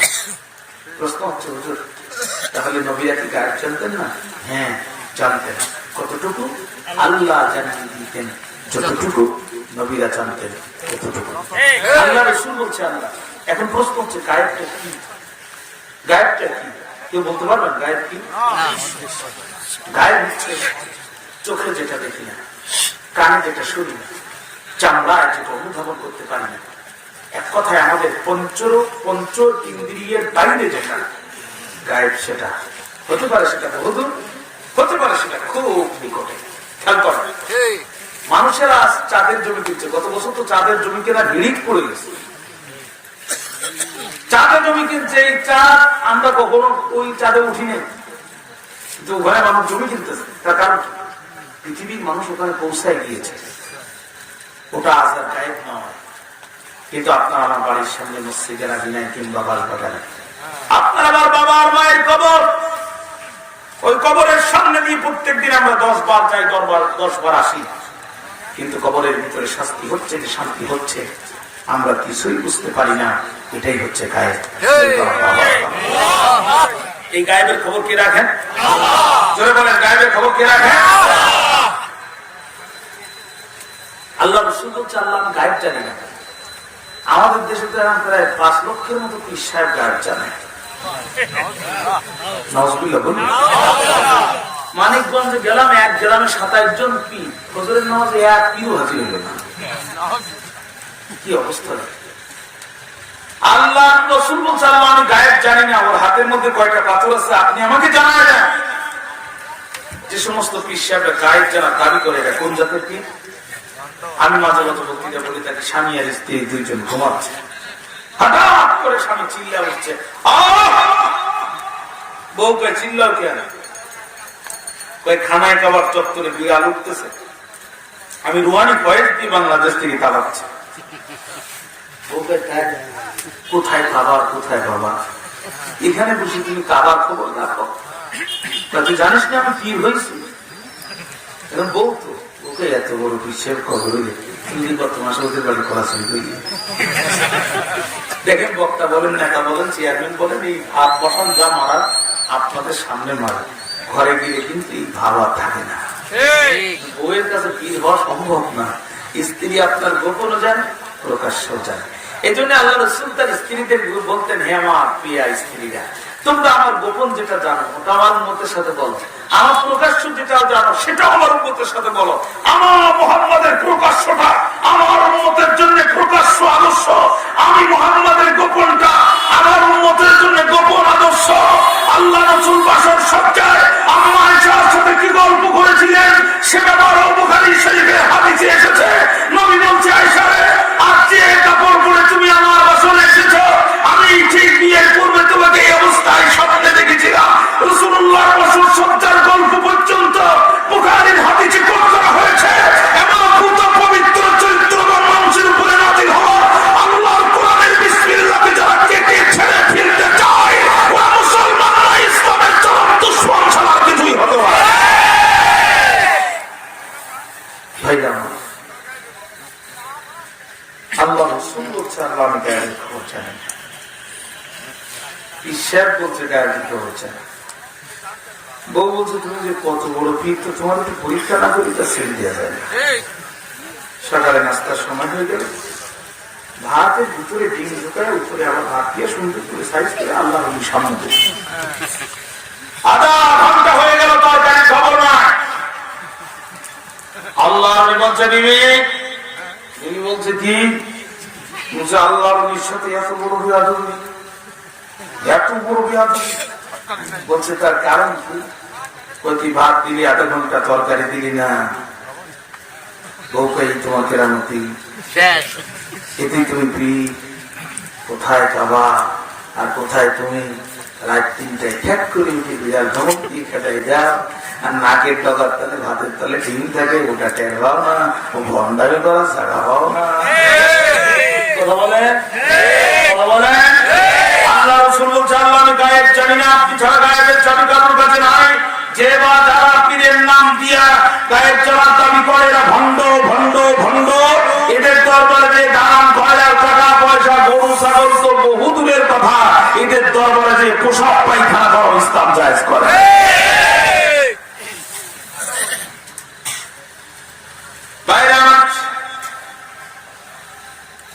আল্লাহর হাবিব ব্যক্তি বলেন আল্লাহ তুমি আমার জানায় দাও, তা না হলে আবু জেহেল গোটা মক্কায় প্রচার করবে তোমার নবী সত্য নবী নয়। আর আবু জেহেল আমাকে নিয়ে মিথ্যা গুচ্ছা রটাবে। ভাইরা আমার, ঠিক যেমনটি হয়েছিল মিরাজের রজনী থেকে ফিরে আসার পর নবীজির সাথে দেখা হয়ে গেল হযরত আবু বকরের। আল্লাহ নবীকে আবু বকরের গত রাত্রে আল্লাহ তাআলা আমার মেয়েরাজে নিয়েছে, জান্নাত দেখিয়েছে, জাহান্নাম দেখিয়েছে, অসংখ্য নবীদের সাথে আল্লাহ আমার সাক্ষাতের সুযোগ দিয়েছে। আবু বকরের আল্লাহ তাআলা আমাকে সরাসরি সাক্ষাৎ দিয়েছে। নবী সাহাবী আবু বকর ডাক দিয়ে বলে, সাদাকতু ইয়া রাসূলুল্লাহ, ওগো আল্লাহর নবী আপনি যা বলেছেন সত্য বলেছেন। এই জন্য তার নামের শেষে আবু বকর সিদ্দিক। কিন্তু কিছুক্ষণ পরে চাচা আবু জেহেলের সাথে দেখা, ডাক দিয়ে বলে, চাচা ও চাচা, আল্লাহ জান্নাত দেখিয়েছে, জাহান্নাম দেখিয়েছে, মিরাজে নিয়েছে। কয় ভাতিজা আমার তো আগে কিছুটা খারাপ হয়ে গিয়েছিল, এখন মনে হয় চুলাটাই গেছে। কোথার থেকে কোথায় গেছিল? সর্বপ্রথম বাইতুল মাকদাস। তাই যদি হয় দ্রুত বলো তো দেখি, বাইতুল মাকদাসে কত জোড়া জানালা, কত জোড়া দরজা। নবী আমার সঙ্গে সঙ্গে বলি, তিনি আল্লাহ আরো দেখেন জানতে চায় বাইতুল মাকদাসের জানলা দরজার সংখ্যা কত। আল্লাহ আমি কেমনে বলবো, আমি তো গুনি নেই। আল্লাহ ডাক দিয়ে, নবী আমার চোখটা শুধু বন্ধ করার দায়িত্ব আপনার, বাইতুল মাকদাসকে আপনার সামনে খাড়া করে দেওয়ার দায়িত্ব আমি আল্লাহ। আর আপনি গুনবেন আর আবু জেহেলের প্রশ্নের জবাব দিবে। কি হলো? পিছনে এত কথা হয় কেন? মুখটা বন্ধ করে কাজ করে। আর 11, 10:30টার সময় মানুষ কোথা থেকে আসতেছে আমি বুঝলাম না। আমার দিকে তাকান, আমার আলোচনা আমি শেষ করে দিব না, আর একটু যাবো সামনে, তাহলে আমার আলোচনাটা করতে সুবিধা। শুধু আমার দিকে তাকান, আমার চেহারা দিকে খুব খারাপ, এদিক ওদিক তাকান কেন, শুধু আমার দিকে তাকান। কোরআন থেকে আলোচনা হচ্ছে, প্রতিটা মিনিটে ফেরেশতারা আপনাদের আমল নামায় সওয়াব লিখতেছে। মাটির তলের পিঁপড়া থেকে শুরু করে হাত তাল হিতাল মিলাল মা, সমুদ্রের অতল গহ্বরে বসবাসরত লক্ষ প্রজাতি পিঁপড়া পর্যন্ত আপনার আমার ক্ষমা, নাজাত আর মাগফিরাতের জন্য আল্লাহর কাছে এই মুহূর্তে দোয়া করতেছে। আর যদি বলেন আসেন, বুখারীর একটি হাদিসের অংশ আমি শুরুতে আপনাদের সামনে তেলাওয়াত করেছি। রাসূলুল্লাহ বলেন, লাম ইয়াতাকাল্লাম ফিল মাহদি ইল্লা সালাসা। এই পৃথিবীর জমিনে 3 জন সন্তানকে আল্লাহ তাআলা তল্লায় রাখা অবস্থায় কথা বলার সুযোগ দান করেছিলেন। অর্থাৎ কথা বলার বয়স তাদের হয় নাই, দল নাই, কিন্তু আল্লাহ বিশেষ প্রয়োজনে 3 জনের জবান করে দিয়েছিলেন। তার মধ্যে 1 নম্বর আল্লাহ পয়গম্বর হযরত ঈসা রুহুল্লাহ। জোরে বলুন আল্লাহু আকবার। আম্মা মারইয়ামের গর্ভে যখন আল্লাহ পয়গম্বর ঈসা রুহুল্লাহ চলে গেল, আর ধীরে ধীরে সন্তান যখন বড় হয়ে গেল, আর সন্তানের প্রসব যন্ত্রণা যখন শুরু হলো, ইমাম মুফতি হাফেজ ইবনে কাসির বলেন, আম্মা মারইয়াম সন্তান প্রসব হওয়ার দিন বাইতুল মাকদাস থেকে সরাসরি পূর্ব দিকে রওনা শুরু করে দিলেন। একদিকে সন্তান প্রসব হওয়ার যন্ত্রণা, অন্যদিকে পিপাসার যন্ত্রণা। সন্তান প্রসব হওয়ার যন্ত্রণা আর অন্যদিকে পিপাসার যন্ত্রণা, আর একদিকে ক্ষুধার যন্ত্রণা। এই 3 যন্ত্রণা যখন এক হয়ে গেল, আম্মা মারইয়াম আর ব্যথায় পা তুলতে পারে না, মারইয়াম আলাইহিস সালাম আর হাঁটতে পারে না। তিনি বড় ব্যথা কাতর মন নিয়ে ক্ষুধার যন্ত্রণায়, পিপাসার যন্ত্রণায় আল্লাহ রাব্বুল আলামিনের কাছে দোয়ার ফরিয়াদের হাত দুখানা তোলায় দিলেন। আল্লাহ রাব্বুল আলামিনকে ডাক দিয়ে বললেন, ওগো মাহবুব, ইয়া লাইতানি মিতু ক্বাবলু হাযা ওয়া কুনতু নাসিয়াম মানসিয়া। আমার যদি মৃত্যু হয়ে যেত আর পৃথিবীর মানুষ যদি আমার সেটুকু বলে যেত, কতই না ভালো হতো। আল্লাহ ডাক দিয়ে বলে, মারিয়াম রে, কষ্ট পেও না, তোমার পায়ের নিচ দিকে তাকিয়ে দেখো, তোমার পায়ের নিচ দিয়ে প্রবাহিত হচ্ছে মিষ্টি পানির ঝর্ণা। ও মারিয়াম, মারিয়াম আলাইহিস সালাম যে অর্ধমৃত কিংবা পূর্ণমৃত খেজুর গাছের গায়ে হেলান দিয়েছিলেন পয়গম্বরের মায়ের পেটের ক্ষুধা নিবারণ করার জন্য, মৃত খেজুর গাছের ভিতর দিয়া এই মুহূর্তে খাওয়া যাবে এমন টাটকা খেজুর আমার আল্লাহ বাহির করে দিলেন। তাহলে পিপাসার পানি পেলেন, খাবার পেলেন। এবার প্রসব যন্ত্রণায় যখন সন্তান হয়ে গেল, গ্রামবাসীর কাছে খবর চলে গেল, মারিয়াম বলে সন্তান প্রসব করেছে। কোথায় সে মারিয়াম? পালায় আছে মসজিদ থেকে। ঠিক আছে মারিয়াম, কি খোঁজার আগে ওর খালু জাকারিয়াকে খোঁজো। নিজেকে নবী দাবি করে, আবার নিজের শালিকার বোনের পেটে বাচ্চা, কেমন ওরকে জবাব দিতে হবে। ভাই বলল, আর জাকারিয়া সাল্লাম কি বললো, ও জাকারিয়া, শুনেছি মারিয়ামের গর্ভে নাকি সন্তান এসেছে। জাকারিয়া গো, জানতে চাই ওই সন্তানের বাবা কি? আল্লাহর পয়গম্বর হযরত জাকারিয়া সাল্লাম বললেন, গ্রামবাসী, ও গ্রামবাসী, আমার উপরে তোমরা ধমক দিও না। ওই সন্তান হচ্ছে আল্লাহর ডাইরেক্ট ক্ষমতায় দেয়া সন্তান। গ্রামের লোকজন বললো আল্লাহ কেমনে ডাইরেক্ট সন্তান দেয়, ওর তো বিয়ে হয় নাই। আমার আল্লাহ কয় জাকারিয়া বলে দাও বাবার মা ছাড়া আমি আল্লাহ আদমরে বানালাম, আদমরে বানালাম, বাবাও লাগলো না মাও লাগলো না, ঈসারে বানাবো। বাবা মা ছাড়া যদি আদমরে বানাতে পারি, শুধু মা দিয়ে কি আমি আল্লাহ ঈসাকে বানাতে পারি না? কিন্তু গ্রামবাসী পয়গম্বর জাকারিয়ার কথায় সন্তুষ্ট হলো না, বরং জাকারিয়া সাল্লামকে খাওয়ানোর জন্য দৌড় শুরু করলো আর বললো মসজিদে থাকো তুমি, মসজিদে থাকো তুমি, আর সন্তান দিয়েছে আল্লাহ, এটা কেমনে মেনে নেওয়া যায়? এরা কত বড় জালেম দেখেন, পয়গম্বরকে পর্যন্ত আপন শালিকার মেয়ে মানে নিজের মেয়ের প্রায় নিজের আপন শালিকার মেয়ের সাথে ধর্ষণের অভিযোগ পর্যন্ত পয়গম্বরের বিরুদ্ধে দিয়েছে। এরা মুফাসসির কোরআনদের বিরুদ্ধে মিথ্যা ধর্ষণের কাহিনী বলবে, এটাই স্বাভাবিক। বলেন কথা ঠিক কিনা? পৃথিবীর পরিবেশ করতে সময় লাগে না, টিভিতে বসে বসে পান চাপিয়ে চাপিয়ে আলেমদেরকে ধর্ষণকারী বললেন যিনি, বর্তমান ধর্ষণ মামলার 1 নম্বর আসামি তিনি। কথা কয় না? টিভিতে বসে বসে আলেমদেরকে ধর্ষণ মামলা বানালেন যিনি আসামি, বর্তমানে ধর্ষণ মামলা 1 নম্বর আসামি তার নিজের স্বামী। কথা কয় না? টিভিতে বসে বসে আলেমদেরকে দুশ্চরিত্রবান প্রমাণ করলেন যিনি, অবশেষে সংবাদ প্রকাশ হলো, সংবাদ প্রকাশ হলো 40টা বয়ফ্রেন্ডের মালিক তিনি।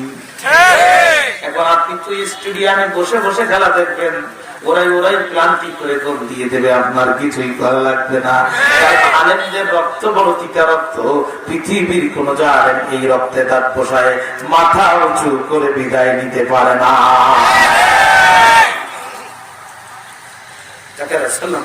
শুরু করল, সামনে বিশাল গাছ, নবী জাকারিয়া ডাক দিয়ে বললেন গাছ রে তুই কি দেখিস না আমার আর কোন উপায় নেই, এই গাছ তাড়াতাড়ি ফাঁক হয়ে যা। গাছ জায়গা করে দিল, ভিতরে পয়গম্বর জাকারিয়া ঢুকে পড়লেন। মাথার আমাদের একটা অংশ কিংবা পাঞ্জাবের একটা অংশ বাইরে হয়েছিল। ইবলিস কয়, গ্রামবাসী কয় কিরে জাকারিয়া গেল কোথায়? ইবলিস ওই যে গাছের মধ্যে ঢুকে পড়ছে। তুই আবার কোন শয়তান, মানুষ কি গাছের মধ্যে ঢুকতে পারে? এই যে জাকারিয়ার কাপড়ের অংশ দেখা যায়, ওরা বুঝতে পারলো জাকারিয়া গাছের মধ্যে, গাছের উপরের অংশ কেটে ফেলে দিল, মাঝখানের অংশ দিয়ে যখন কোরাত দিয়ে টান দিয়েছে, আরেকটা টান দিলে পয়গম্বর জাকারিয়ার মাথার কাছে লাগবে, একটা টান দিলে কোরাতের তাপ নবী জাকারিয়ার মাথায় স্পর্শ করবে। এমন অবস্থায়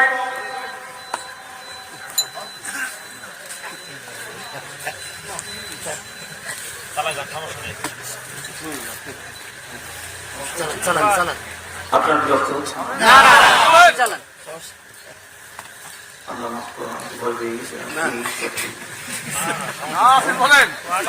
আমার কথা হচ্ছে যে আপনারা প্রয়োজন হবে একটা বিশাল মাফিক, তো পিঠে চালাতে গেলে আপনাদের সুবিধা অসুবিধা প্রয়োজন, একটু কানে কানে বলুন। আপনি এমন কাজে বলেন যে আমার বক্তৃতা বন্ধই গেল, মুসিবত। আসেন আল্লাহ রকম মনোযোগ আছে তো আমার থেকে, যদি না থাকে হাত উঁচু করে দোয়া করে দেবো, আপনি বাঁচবেন আমার বাঁচবেন। আমার বেশি লম্ব করার সুযোগ নেই, কালকে আমার দিনে মাহফিল নীল ঘুমারি জোহরের পর থেকে আসো, আবার রাতে রংপুর ফিরে আসো। অর্থাৎ আমি 1 মিনিটও বিশ্রাম নিচ্ছি না, আমি লাগাতার কথা বলতেছি যাতে সাবজেক্টটা কভার দিতে পারে। মনোযোগ আছে তো আমার?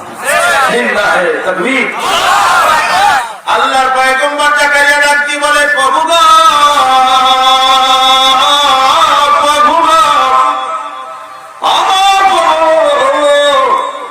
তুমি কি দেখো না আর একটি টান দিলে তোমার জাকারিয়া থাকবে না? আল্লাহ ডাক দিয়ে বলে, জাকারিয়া ওহু শব্দ করা যাবে না, ওহু শব্দ করলে নবুয়তের দপ্তরে নামও থাকবে না, তোমার কল্যাণও থাকবে না। গাছের কাছে যখন তুমি আবেদন জানাইছিলে গো জাকারিয়া, আমি আল্লাহ কি তখন ছিলাম না? আল্লাহু আকবার। জাকারিয়া রে আমার পয়গম্বর, পয়গম্বররা তো মাসুম, ভুল করে না, কিন্তু আমি তোমার মাধ্যমে গোটা জাতির কাছে নিদর্শন রাখতে চাই, যেই দল, যেই গোষ্ঠী, যেই দেশ, যেই জাতি আমি আল্লাহকে বাদ দিয়া অন্য কাউকে অভিভাবক আর রক্ষাকর্তা মনে করে তাদের কাছে সাহায্য চাবে, তুমি জাকারিয়াকে যেমন করাতি টুকরো টুকরো করেছে, ওরাও টুকরা টুকরা হবে। সাহায্য চাইতে হবে কারো কাছে। গ্রামবাসী এবার জাকারিয়া আলাইহিস সালামকে হত্যা করার পর দৌড় শুরু করলো, কোথায় মারিয়াম?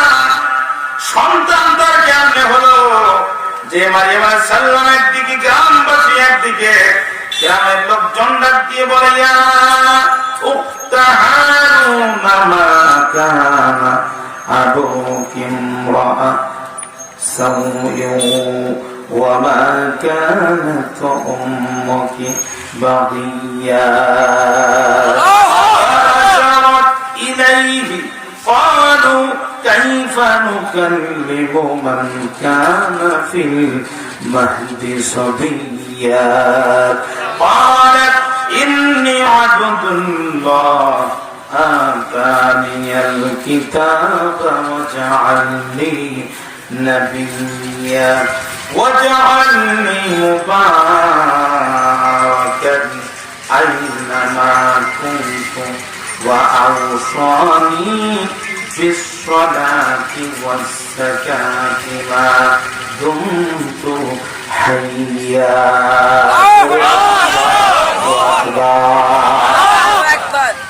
ইয়া উক্তা হারুন, ও হারুনের বোন। এই হারুন কোন হারুন? অনেকেই ভুল ব্যাখ্যা করেন, এটা মুসা আলাইহিস সালামের ভাই হারুন, মিথ্যা কথা। এই হারুনের পরিচয় তুলে ধরেছেন খনজান্ম মুফাসসির ইমাম তাফসীর হাফিজ ইবনে কাসির, তার প্রসিদ্ধ তাফসীরুল কোরআনুল আযীমের মধ্যে তিনি তুলে ধরেন, এই হারুন হচ্ছে ওই দেশের প্রেসিডেন্টের নাম। ভালো ছিল তার গান, যত মানুষ তারে, এই জন্য মানুষ তারে দিত দান। সে কম চুরি করতো না, কেরানের কাঠ চুরি করতো না, বিধবার ভাতার টাকা খেত না। সে ক্ষমতায় বসে জোর করে নারীদেরকে ডেকে নিয়ে গুলি করার ভয় থেকে ধর্ষণ করতো না। কারণ নেতারা হচ্ছে আমাদের মাথা, নেতারা আমাদের মাথা। তিরমিজি হাদিসে রাসূলুল্লাহ বলেন, ইজা তুকিজাল ফায়ুতুওয়ালা, এই নেতারা যখন নষ্ট হয়ে যাবে, নেতারা যখন কর্মীর টাকা শুরু করবে, কর্মীর টাকা জনগণের মালের মতো খাবে, নেতারা যখন গুলি করার ভয়ে থেকে জনগণের ইজ্জতকে নষ্ট করবে, এক কথায় মাথা যখন নষ্ট হবে, নবী আমার বলেন ফাহাল্লা বিহাল বালা, কিয়ামত তখন অনুষ্ঠিত হবে। নড়াইল থেকে 15 কিলোমিটার 20 কিলোমিটার দূর থেকে যাত্রা শুরু করেছে স্বামী স্ত্রী ছোট্ট সন্তান। ঠান্ডার সময় 5 কিলোমিটার রাস্তা চালানোর পরে ছোট্ট সন্তান বলতেছে, আব্বা নড়াইল আর কত দূর? বাবা বলতেছে আর মাত্র 15 কিলোমিটার। আদমার হাওয়ার মাধ্যমে পৃথিবী যে শুরু হয়ে গেল, প্রশ্ন করতে পারেন পৃথিবী আর কত দূর চলবে, আর কতদিন কিয়ামত আছে, পৃথিবী আর কত দূর? নবী আমার বলেন 15 কিলোমিটার। 15টা খাসলাত আমার উম্মতের মধ্যে যখন হবে, তখন পৃথিবী ধ্বংস হয়ে যাবে। এক নাম্বার ইজাতুল ফায়ুতিওয়ালা, সমাজের নেতারা যখন ধ্বংস হবে। কারণ নেতা ওটা তো সমাজের মাথা। হাত ভেঙে দিবেন, ডান হাত ভাঙবেন, বাম হাত দিয়ে কাজ করতে পারবেন, বাম হাত ভাঙবেন, ডান পা দিয়ে চলতে পারবেন, ডান পা ভাঙবেন, বাম পা দিয়ে চলতে পারবেন, বাম পা ভাঙবেন, হামাগুড়ি দিয়ে চলতে পারবেন। কিন্তু নেতা যদি একবার মাথায় যদি আপনাকে 2টা বড় আঘাত করে, 1 মিনিটও আপনি চলতে পারবেন না, ওখানেই পড়ে যাবেন। নেতারা হলো সমাজের মাথা। রাসূল বলেন ইজাতুল ফায়ুতিওয়ালা, এই নেতাদের চরিত্র নষ্ট হয়ে কর্মীর টাকা আত্মসাৎ করা যখন শুরু করবে, ফাহাল্লা বিহাল বালা, কিয়ামত তখন এসে যাবে। ঝালঝালাতা, পৃথিবীতে ভূমিকম্প হবে, রিহান হাবরাহা, আগুনের বাতাস হবে, পৃথিবীতে ঝড় তুফান হবে, মানুষ জন্ম দেবে, কান থাকবে নাকের কাছে, নাক থাকবে কানের কাছে, অর্থাৎ একটার পর একটা মহামারী তসবিহ খানার মতো পৃথিবীতে আসবে। আজ পৃথিবীতে করোনা এসেছে এই নেতাদের চরিত্র ধ্বংসের কারণে।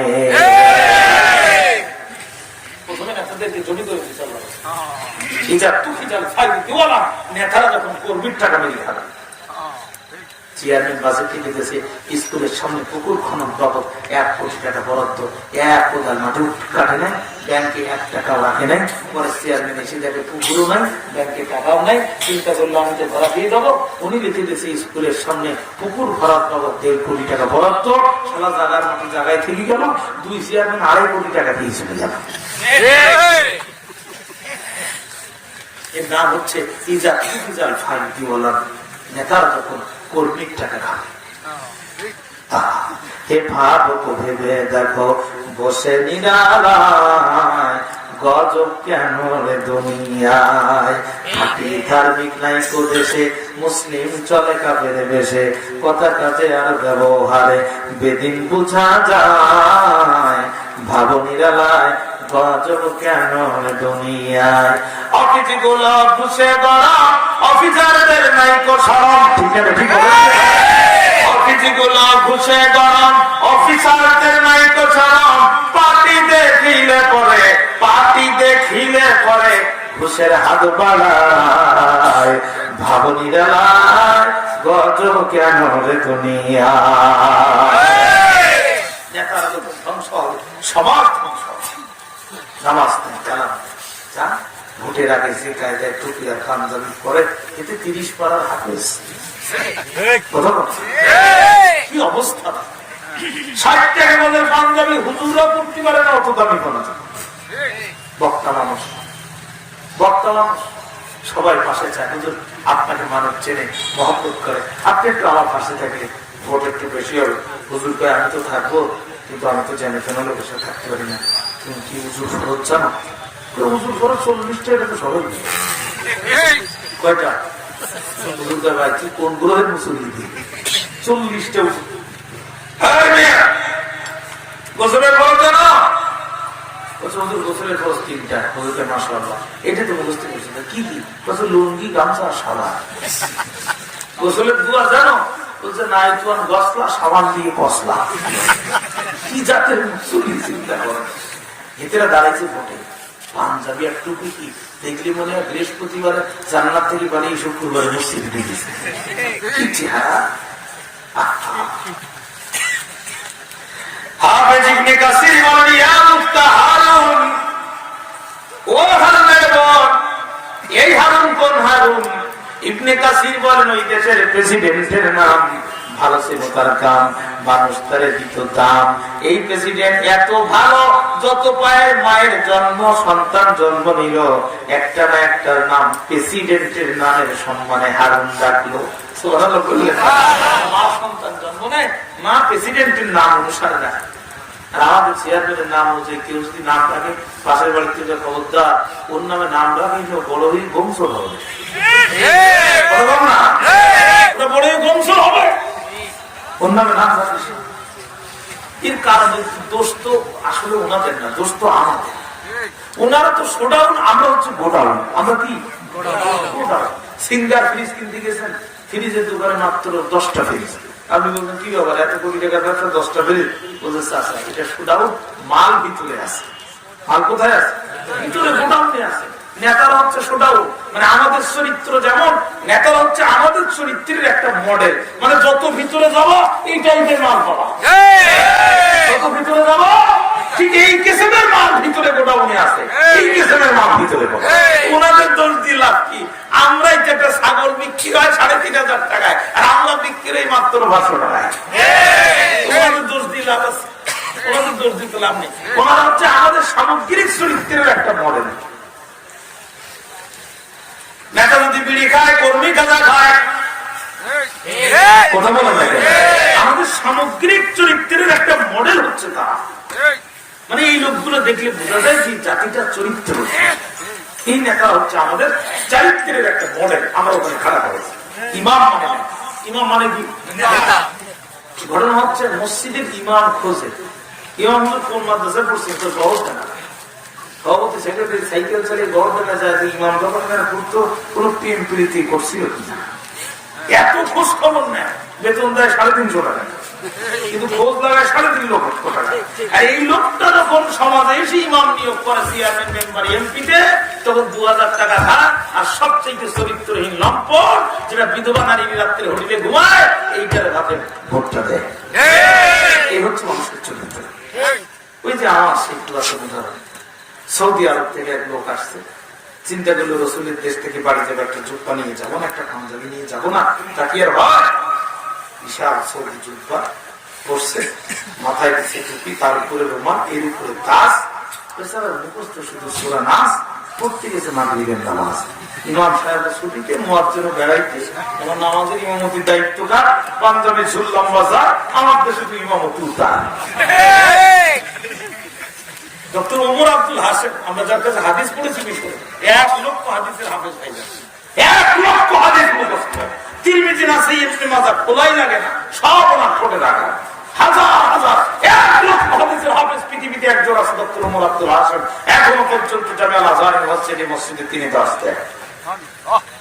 তাই শার্ট পরা লোক আমাদের দেশে আসে তো পাঞ্জাখানাই ইমামতি দেবে, পাঞ্জাখানায় যাবে, বুড়ো সাজা পেছন থেকে এসে এসে কমতেই যাবে, কাজ কম আসে এদিকে কিছু না করা।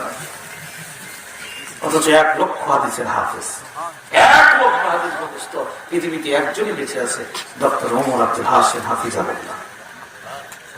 আমাদের দেশে তো পাঞ্জাবে ঝুললাম বাজা, এতে সবচেয়ে বড় হুজুর, যে পৃথিবীতে কোনো কথা বলে না সে সবচেয়ে বড় পীর সাহেব। তুমি পীর সাহেব মানে সমাজ জাহান নামে যাক, তুমি কিছু বলতে পারবে না, তুমি শুধু মাটির তলে আর আকাশের উপরে। এটা হচ্ছে আমাদের দেশের। এখন মাথায় কাজ করতে গেছে মাগরিবের নামাজ, মুখস্থ শুধু ইমাম সাহেব কিন্তু ছুটিতে মুয়াজ্জিনও বেশি বেড়ায়। ইমামতির দায়িত্ব কার? ওই যে পাঞ্জাবি ঝুললাম বাজার, ইমামতি সামনে যাও, ও বলছে এতটাই খাও, লম্বা চম্বা দেখি সামনে যাও।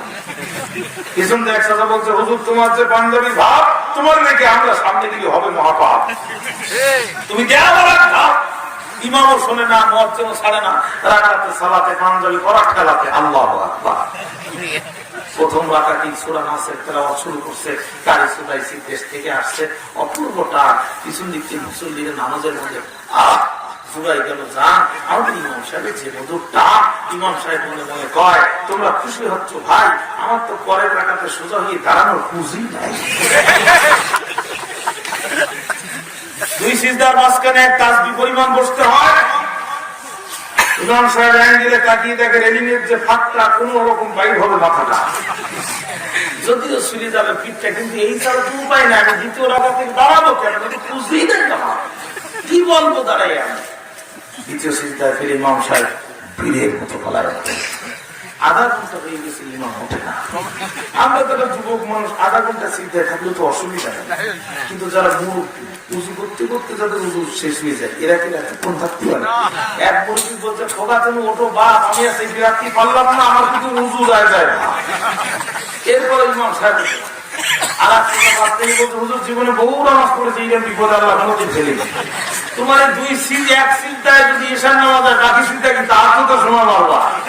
আর এক জায়গায় তুমি ওঠো না ওঠো, আমি কিন্তু উঠলাম, এরপর ওঠে না, হুমকি ধামকি শেষ, ইমাম ওঠে না।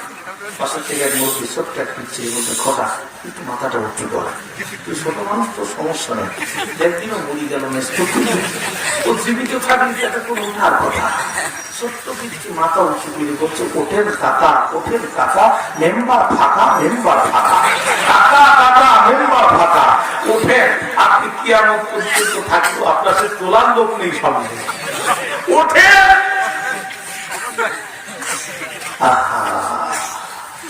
উঠে থাকে এত সুন্দর ইমাম, যে দারুণ তসবিহ আর যে কায়দার ভক্তি আর যে মাপের হুজুর আর যে লম্বা জুব্বা, এই হুজুরকে আমরা ভালো মনে করে সামনে দিলাম, আর সেই হুজুর আছে আমাদের দিকে ওখান থেকে পালায়ন করলো, সিজদা থেকে তুলেও পালাইল না, কি হবে এই জাতি? একজন বলতে শোনো, আমরা জীবন নিয়োগ করেছি পট্টি তসবিহ দাড়ি আর টুপি দেখে, এইটা থেকে প্রকৃত ইমাম নিয়োগ করা যাবে না। ইমাম যদি নিয়োগ করতে চাও, কোরআন নামক দাড়ি পাল্লায় উঠায় দাও, রাসূলের আদর্শ নামক সুন্নাতের বক্তা দিয়ে ওজন করো। যদি ইমাম থেকে ওর পিছনে যেতে হবে, যদি না থেকে মসজিদে হোক আর সমাজে হোক, ওই মুহূর্তে তামাক দিয়ে কুরবানি করে ফেলতে হবে, তা না হলে মসজিদে যাব নামাজে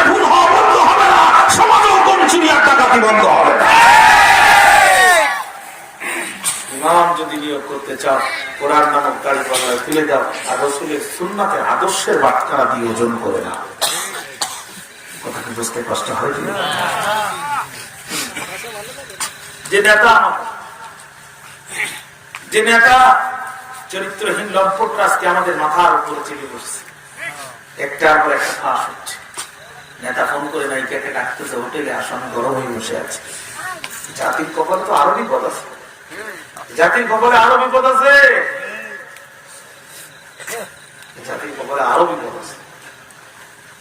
জাগতে হবে, মাথা উঁচু করতে হবে। তোমার ছেলে না জাগলে না কেমনে সকাল হবে? তোমার ছেলে জাগলে একটু হবে, তবে মাথা নিচু করে মন খারাপ করে হাতের মধ্যে চুরি দিয়ে ঘরে বসে থাকা যাবে না।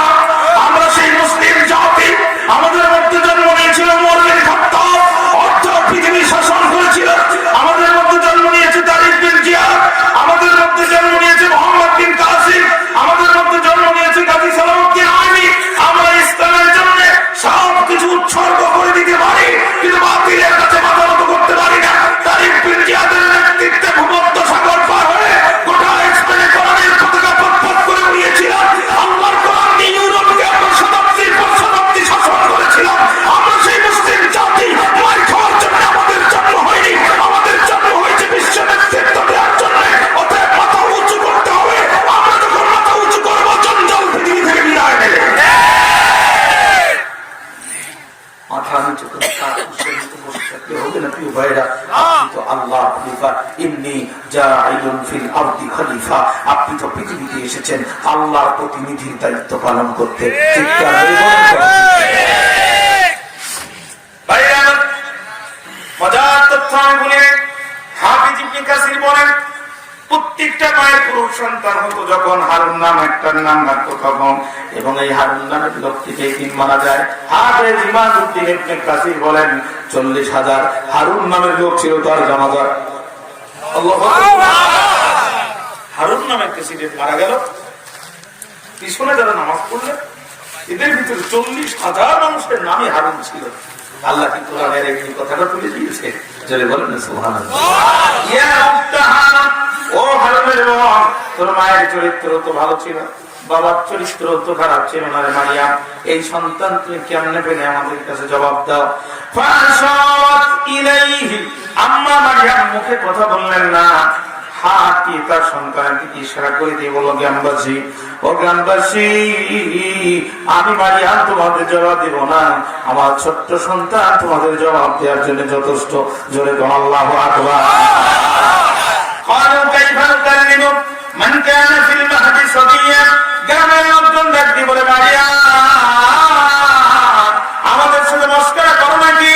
কথা যদি স্বীকার না করো, রিমান্ডে নিয়ে তোমার জবান থেকে কথা বাইর করবো। জলদি করে বলো সন্তানের বাবাকে। ঈসা আলাইহিস সালাম চিন্তা করলো, আমার মা ইমানদার, আমি ইমানদার।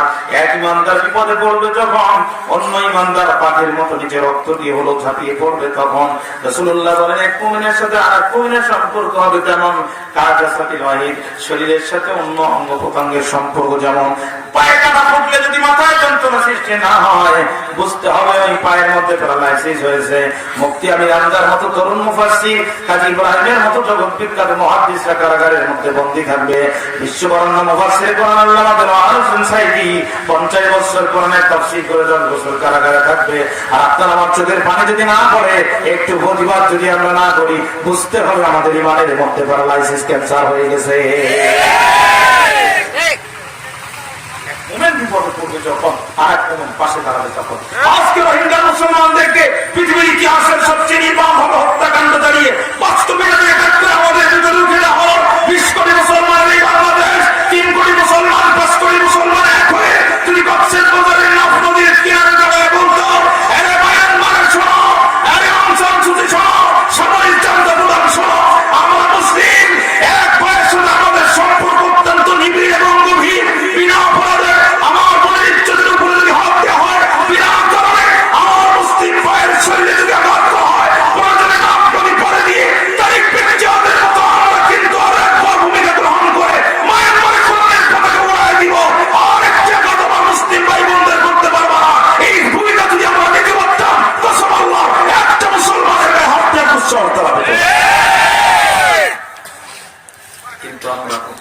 ইমান আমাদের মুখে, ইমান আমাদের বুকে নেই। রহমানের মতো টুপিদারি পাখি পাঞ্জাবি আমাদের আছে, কিন্তু তার যে ইমানের জজবা, তিনি যে বিপদে পড়েছেন, তিনি যে মুসলমানদেরকে উপকার করেছিলেন, মুসলমানদের বিপদে তিনি দিয়েছিলেন। ফিলিস্তিনে, বর্তমান ফিলিস্তিন, তদানীন্তন সময় জেরুজালেম, সেখানে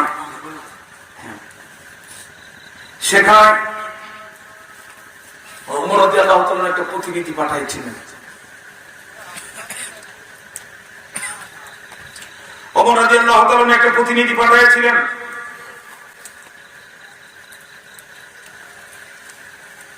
প্রতিনিধিকে জেরুজালেম গভর্নমেন্ট আটকায় দিল। এখন গভর্নমেন্ট যখন একবার আটকায় ফেলেছে, তখন চিন্তা করছে ওমর যদি এই সংবাদ পায় তাহলে তো এসে আমাদের কচু কাটা করবে, এখন কি করা যায়? তখন তারা একটা প্রতিনিধি পাঠায় একটা চিঠি লিখে দিল যে ওমর যদি নিজে এসে আমাদের সাথে এক টেবিলে বসে সংলাপ করে তাহলে আমরা মুক্তি দিয়ে দেবো এবং ওমরের সাথে একটা সঙ্গী হবে। এখন এই চিঠি যাওয়ার পরে মদিনায় লোকটা চিঠি নিয়ে আসলো। নিয়ে আসার পরে এসে বলছে তোমাদের নেতা ওমর কোথায়? ওখানে হয়তো ওমরকে খুঁজলে পাওয়া যায়। ওমর রাদিয়াল্লাহু মসজিদের নববীর বারান্দায় বালুর উপরে শুয়ে পড়েছে, মাথাটা একটু উঁচু করে হেরান জীবন কাছে বিছানা নিচ্ছেন বালুর উপরে, পাশে খেজুরের পাতা ছাউনি দিয়ে। কিন্তু লোকের হিসাব নিচ্ছে না, অর্থ পৃথিবীর প্রেসিডেন্ট এরকম একটা চিহ্ন শূন্য জায়গায় মাটির মধ্যে শুয়ে থাকে, বিশ্বাস হচ্ছে। পাশে একটা ছোট্ট পিচ্চিকে বলতেছে, এই তোমাদের নেতা ওমর কোথায়? পিছু বলে গেছে ওকে কম দেবো না। একটি বছর মসজিদের বারান্দায় কাছে একজন লোক শুয়ে আছেন, আর এই যে ডান হাত দিয়ে চোয়ালের নিচে দিয়ে বিশ্রাম করতেছেন, উনি হচ্ছেন অর্থনীতির প্রেসিডেন্ট। যাওয়ার পরে দেখেও কোনো ওমর ওখানে সালাম দিয়ে চিঠিটা দিচ্ছে। ওমর ডাক দিলেন তার খাদেমকে, আসলামা, ও আসলামা। আসলাম বললেন আপনাই কথা, তাড়াতাড়ি রেডি করো, বাবা চলো আমি আর তুমি রওনা দিয়ে দিই। দুইজন মিলে রওনা দিয়ে দিলেন। হযরত ওমর পিঠে আসলাম রশিদকে টানতেছে, আমাদের পরীক্ষা জিনিস কলম ধরছে। কিছু দূর যাওয়ার পরে উঠে মরুভূমি দিয়ে যাচ্ছে, বালু প্রচন্ড গরম, পায়ে খুশক উঠে যাচ্ছে। হযরত ওমর উঠে পিঠ থেকে নেমে বলছে, আসলামা এবার তুমি উঠে বসো, আমি লাগাম ধরে টানি। আসলামা হযরত ওমরের হাত ধরে কেটে ফেলে দিচ্ছে, চোখের পানি ফেলে দিয়ে হাতটা ধরে করছে। এটি আদেশ করলেন গো ওমর, প্রেসিডেন্ট হয়ে টানবেন আপনি উঠে রশি, আর গোলাম হয়ে উঠলো আমি উঠের পিঠে বসি। এই কোন আদেশ করলেন আপনি? উঠে রশি টানতেছে, আস্থামা করে বসে আছে। আমি তোমার টানতেছি। নেতা কাকে বলে? দেখো নেতা কাকে বলে? টানতে টানতে জেরুজালেম পৌঁছাই গেছে। এখন জেরুজালেমের লোকজন উপরে যে আছে উঠে গেছে, তাড়াতাড়ি সালাম দিচ্ছে, নামাচ্ছে। আসলামা কানতেছে, বলছে আমি নয়, ওই যে নিচে তিনি রশি ধরে টানতেছেন উনি হচ্ছেন অর্থের পৃথিবীর প্রেসিডেন্ট। এটা কি আমাদের সম্ভব? কেন উনি রশি টানতেছেন? উনি গোলামের কষ্ট সহ্য করতে না পেরে কিছুক্ষণ আমি, কিছুক্ষণ আমি যখন গোলাম হয়ে উঠে পিঠে বসি, অর্থ পৃথিবীর প্রেসিডেন্ট ওমর টানে সেই উঠে রশি টানতে টানতে মরুভূমির মাঝখান দিয়ে নিয়ে আসে। আবার কিছু ওনার কষ্ট হয়ে গেলে আমি নিচে নামি, উনি আবার উপরে ওঠে। এই করতে করতে যখন জেরুজালেমে এসে গেছি, উনি একবারের জন্য বলে নাই, আজকে আমাদের জেরুজালেমে চলে আসছি, এখন তো আমি আর নিচে থাকতে পারবো না, তুই একটু কষ্ট হলেও দড়িটা কান, আমি একটু উঠে বসি। এই কথা একবারের জন্য বললো না, নিজের আত্মসম্মানের চিন্তাও সে করলো না। আমাকে সে বসায় নিজে রশি ধরে জোর করে টেনে আসে। এই দৃশ্য থেকে টোটাল জেরুজালেম কালেমা করে সমান হয়েছে। এটি হচ্ছে ইসলামের নেতা কারে বলো, নেতা কারে বলো? এতে মেম্বার সাহিত্যের 13টা কথা বল না, বিড়ি ধরে একজন, সিগারেট ধরে একজন, এটা জ্বালায় তার একটা মেরে ইজি করে দেয় আর একজন। চলে গেছে সমাজ। বাইরে আমার বক্তব্য লম্বা করবো না, অর্থাৎ বোঝা গেল এক মোমেন্ট যখন বিপদে পড়বে বসে থাকলে হবে না, সেই মোমেন্টের পক্ষে আমাদের ভূমিকা রাখতে হবে। কথা বলেন ঠিক কিনা? আর দেরি করলেন না, ছোট্ট মানুষ, আল্লাহ তার ক্ষমতা দিলেন, আঙ্গুলটা উঁচু করলেন, গ্রামবাসীর দিকে খবরদার, আমার মার সম্পর্কে বাজে কথা বলবি না, আমার মায়ের চোখের দিকে তাকাবি না, আমি এসা কিন্তু সাধারণ মানুষ না, ইন্নী আব্দুল্লাহ, আমি এসা হলার আল্লাহর গোলাম, আতানিয়াল কিতাবা, আল্লাহ আমারে কিতাব দিয়েছে, আমি আল্লাহর কাছ থেকে কিতাব নিয়ে পৃথিবীতে এসেছি, ওয়াজালানি নবিয়্যা, শুধু কিতাব নয়, আল্লাহ আমারে নবীও বানায় দিয়েছে। আল্লাহ আমারে নবীও বানায় দিয়েছে। খবরদার দেখেন তো, সত্য দিচ্ছি, মায়ের পক্ষে যে ভূমিকা রেখে প্রমাণ করে দিল। মসজিদের মেম্বারে বসে বলতে পারো যে মাছকে পূজা করা শিরিক, মূর্তি বানায় পূজা করা শিরিক, গাছকে পূজা করা শিরিক, এইটা বলো। আল্লাহ মানুষের আইনের পূজা করা যে শিরিক, এটা তোমরা কেন বলতে পারো? আল্লাহকে বাদ দিয়ে গাছকে মাছকে পূজা করা যেমন শিরিক, আল্লাহর আইন বাদ আল্লাহকে বাদ দিয়ে গাছকে মাছকে পূজা করলে তারা যেমন মুশরিক হয়, আল্লাহর আইন বাদ দিয়ে যারা বাবা প্রচিত আইনের পূজা করে এরাও মুশরিক, এ ব্যাপারে কোনো সন্দেহ নাই। ভাইরা আমার, 1 নম্বর ঈসা রূহুল্লাহ, 2 নম্বর হযরত ইউসুফ আলাইহিস সালামের সাক্ষী। জুলাইখা যখন 10টা দরজা বন্ধ করে দিল, জুলাইখার মুখের কাপড় খোলা, জুলাইখা রাজপ্রাসাদের 10টা দরজা ঝুলাই দিল তারা। জুলাইখা দুটো হাত বাড়ায় দিয়ে বলে, অফালাত হাইতালাত, মনে বড় চালা রে পাঞ্জাবিওয়ালা। ইউসুফ আলাইহিস সালাম ডাক দিয়ে বললেন, আপনি করলেন কি? কি করতে চান আপনি? জুলাইখা ডাক দিয়ে কয়, মোল্লারে খেতে পারি না, শুইতে পারি না, বিরহের বেদনা 24 ঘন্টা আমাকে করে যেত না। ও মোল্লা, তুমি সব বুঝো আর প্রেম বুঝো না। ইউসুফ আলাইহিস সালাম বললেন, সরাসরি বলেন আপনি কি বলতে চান? আমি তোমার সাথে প্রেম করতে চাই। নবী ইউসুফ ডাক দিয়ে বলে, জুলাইখা মন খারাপ করবেন না, এই বেয়াদবি আর দ্বিতীয় দিন দেখানোর সাহস করবেন না। আকাশ ভেঙে পড়তে পারে, পাহাড় গুলো মাটির সাথে মিশে যেতে পারে, সাগর মহাসাগরের ঢেউগুলো থেমে যেতে পারে, কিন্তু আল্লাহ পয়গম্বররা কোনদিন অবৈধ প্রেমের দিকে হাত বাড়াতে পারে না। জোরে একবার বলেন কথা ঠিক কিনা? আমার মনে হচ্ছে আপনাদের ভিতরে বিরক্তি এসে গেছে, আমার কথা কি যদি মনোযোগ আসে? বন্ধুরা আমার, আল্লাহ কোরআন বলছে, ওয়ারাওয়াদাত হুল্লাতী হুয়া ফি বাইতিহা আন নাফসিহি ওয়া গাল্লাকাতিল আবওয়াবা ওয়া ক্বালাত হাইতালা। 10টি দরজায় ঝুলাই দিল তালা। জুলাইখার মুখের কাপড় খোলা, প্রেম নিবেদনের জন্য জুলাইখা হাত বাড়ায় দিল এবং পাম্পটি দিয়ে বক্তব্য পেশ করল। ওমা আহসানু শাহরুখা, ওরে ইউসুফ, তোমার চুলগুলো বড় অসাধারণ, এত সুন্দর চুল কি কোনো মানুষের হয়? তোমার চুলের মতো চুল তো আমি পৃথিবীতে দেখি নাই। নবী ইউসুফ ডাক দিয়ে বলে, জুলাইখা, এই চুল দেখে করো না ভুল, বয়স হয়ে যাবে যখন, এই চুলের লাবণ্য থাকবে না তখন। বিশ্বাস না হয় তোমার দাদি আম্মার চুলগুলোর দিকে তাকায় দেখো, যৌবন ছিল যখন মাথার চুলগুলো কত লাবণ্যময় ছিল তখন, এখন যৌবন নাই, ওই চুল আর পাটের রাশের মাঝখানে কোনো পার্থক্য নাই। জোরে বলেন কথা ঠিক কি? সুতরাং তুমি এই চুল দেখে ভুল করো না। আমাদের যুবকদের যদি কেউ বলতো, ফজলু রে তোর চুল যে চুল রে, ফজলু টুপিগুলো একটা ঝাঁকি দিয়ে বলতো, করোনার আগে আরো ভালো ছিল। কথা বল। কিন্তু জুলাইখা যত ইউসুফ আলাইহিস সালামকে এইসব কথা বলে, নবী ইউসুফ তত মৃত্যুর কথা স্মরণ করায় দেয়। জুলাইখা বলছে, ওমা আহসানু আইনুকা, কত চমৎকার তোমার চোখ। পয়গম্বর ইউসুফ বলে, জুলাইখা, এই চোখ দেখে তুমি ভুল করো না। অতীব গভীর হয় রজনী যখন, নীরবে প্রভুর নাম জপিও তখন, রাত্র যখন গভীর হয়ে যায়, আমি আমার মাথাটা নিচু করে দেই, চোখের পানি ফেলে দেই আমার বাবের মহব্বতে। কাজে তোমার এই সমস্ত কাজ হবে না। জুলাইখা কয়, সোজা আঙ্গুলে ঘি না উঠলে আঙ্গুল বাঁকা করবো। 10টা দরজায় ঝুলাই দিল তারা। জুলাইখার মুখের কাপড় খোলা। ভাইরা আমার, বন্ধুরে আমার, জুলাইখা দুটো হাত বাড়াই দিয়ে বলে, হাইতালা, I am completely ready for you, তোমার জন্য আমি সবকিছু করতে পারি। প্রয়োজনে বিষ খেয়ে মরবো, নদীতে ঝাঁপ দিব, ইঁদুরার তেলা পোকার বিষ খাবো, হাত টিপে তোমার নাম লিখবো, এমন জায়গায় লিখবো যাতে জীবন যতদিন থাকবে তোমার চিহ্ন আমার দেহের মধ্যে ততদিন থাকবে। পাগলামি করতে লাগলো জুলাইখা।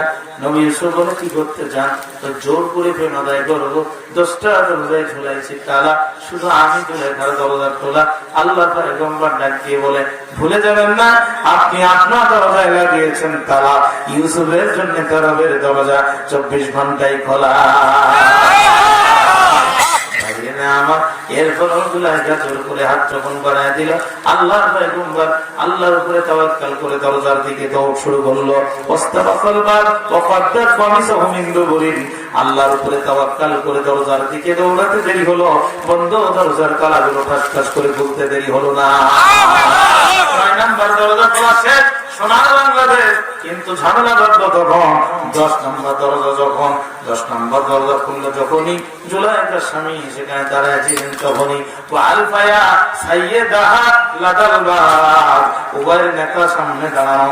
যেই নেতা সামনে দাঁড়ানো, জুলাইখা একটু আগে প্রেম করার জন্য পাগল হয়ে গেল, স্বামীকে দেখার সাথে সাথে চোখ উল্টায় দিল। বললো, প্রাণের স্বামী আমার, মা জাযাউ, কি তার শাস্তি হতে পারে?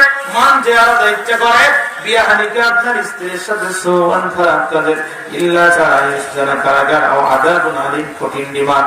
মোল্লা রে, আমার সাথে যোগ করবি না, হয় কারাগারে থাকবি, তা না হলে রিমান্ডে দিন কাটাবি।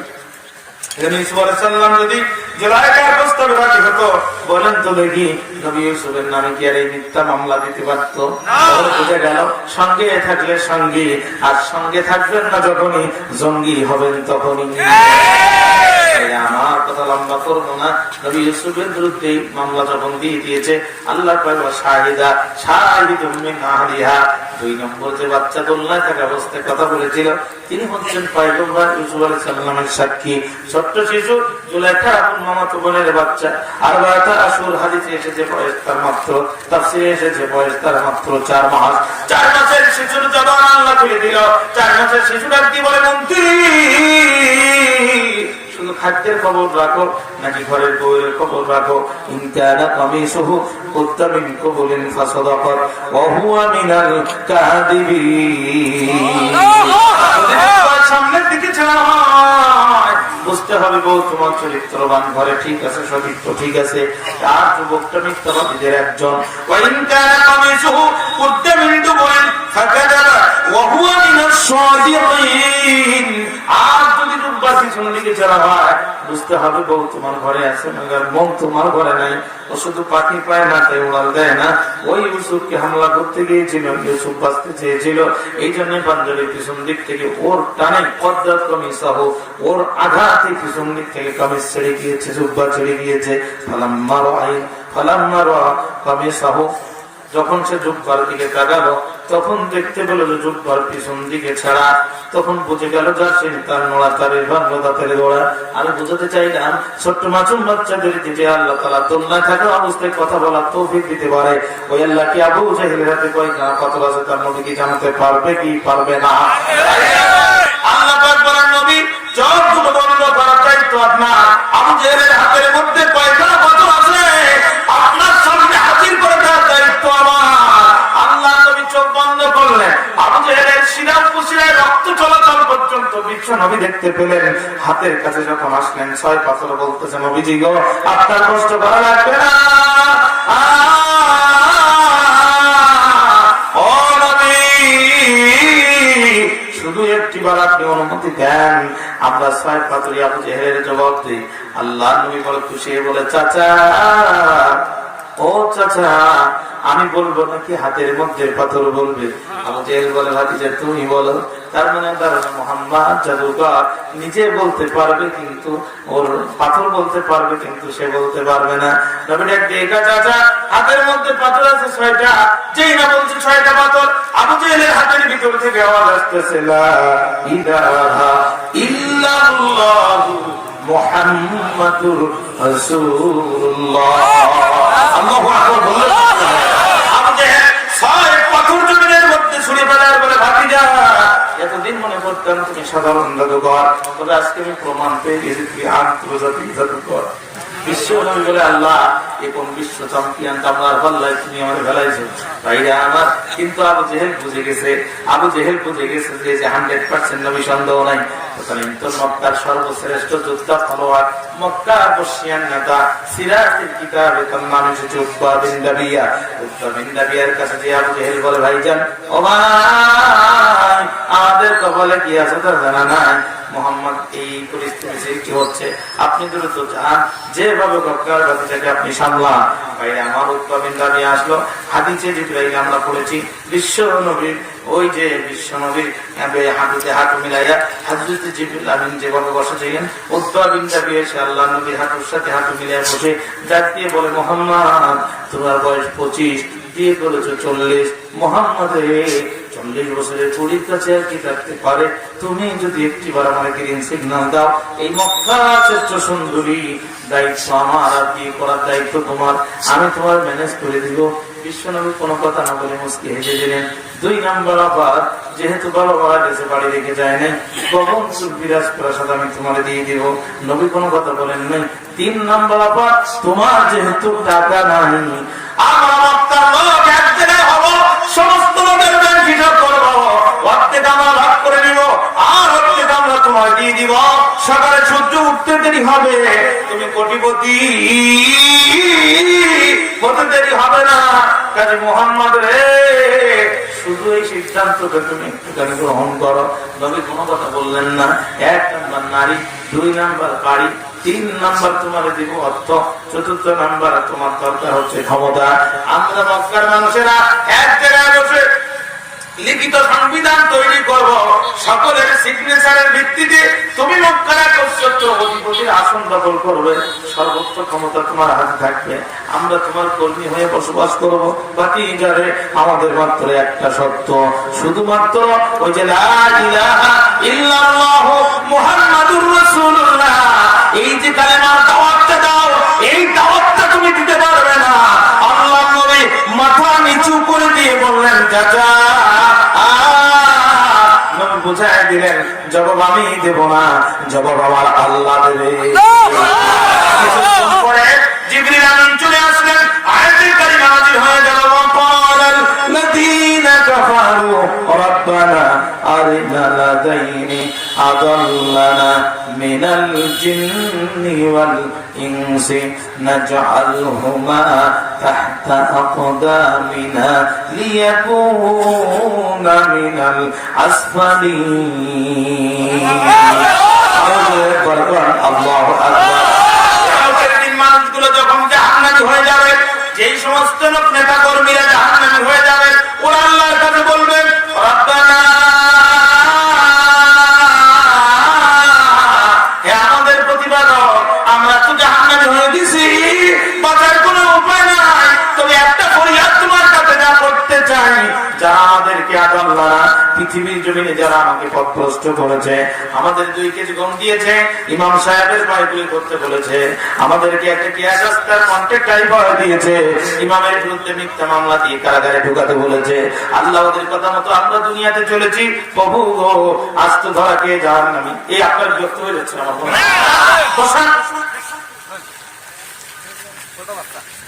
ছেড়ে দিন, আশ্চর্য আল্লাহর কোরআনের মাহফিল এখানে হচ্ছে, এর চেয়ে গুরুত্বপূর্ণ মজলিস আর হতে পারে? খুব মায়া লাগে কিছু লোক কোরআনের মাহফিলে এসে বসার ধৈর্য নাই, কালী পূজায় সারা রাত দাঁড়ায় থাকে, এদের কোনো আফসোস হয় না।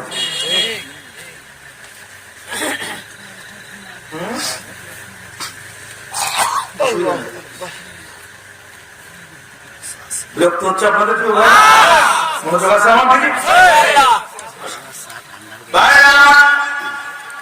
একান্ত আপন জন্য আমার লক্ষ্য করে বন্ধু সেই দিন কর্মীরা বলবেন নেতাজি, ও নেতাজি, আল্লাহ বলবে আল্লাহ গো ওই নেতাজিদেরকে এনে দাও। আল্লাহ কোথায় এনে দেবো? তাহাতা নিচে, আমাদের পায়ের নিচে এনে দাও। কোথায় এনে দেবে? পায়ে এনে দাও। ওদের কথা শুনে আমরা কত নিরপরাধ মানুষকে নির্মম নির্যাতন করেছি গো আল্লাহ, কত মানুষের নামে মামলা দিয়েছি, কত মানুষের ঘর বাড়ি পুড়ে দিয়েছি। জগৎ বিখ্যাত মুফাসসিরদের কোরআনের নামে সাজানো মামলা দিয়া মাসের পর মাস, বছরের পর বছর অন্ধকার কারাগারের মধ্যে রেখে দিয়েছিলাম আল্লাহ। ওরা আমাদেরকে রায় লিখতে বাধ্য করেছিল, ওরা আমাদেরকে রিমান্ডে নিতে বাধ্য করেছিল আল্লাহ গো। জাহান্নামে হয়ে গেছে, আফসোস নাই। ওদেরকে শুধু একটা বার না জাল ঘুমা তাহাতা যাবি না, আমাদের পায়ের কাছে তাদেরকে এনে দাও, মুখের পরে একটা লাথি দিয়া অন্তত একটুখানি ওদের একটা আঘাত করে জাহান্নামে যে মনরে সান্ত্বনা দেই। আল্লাহ কয় এতটুকু পারবো না, তার আমি তোমাদের রব হইছি কেন? এতটুকু পারবো না, তোরা হইছি কেন?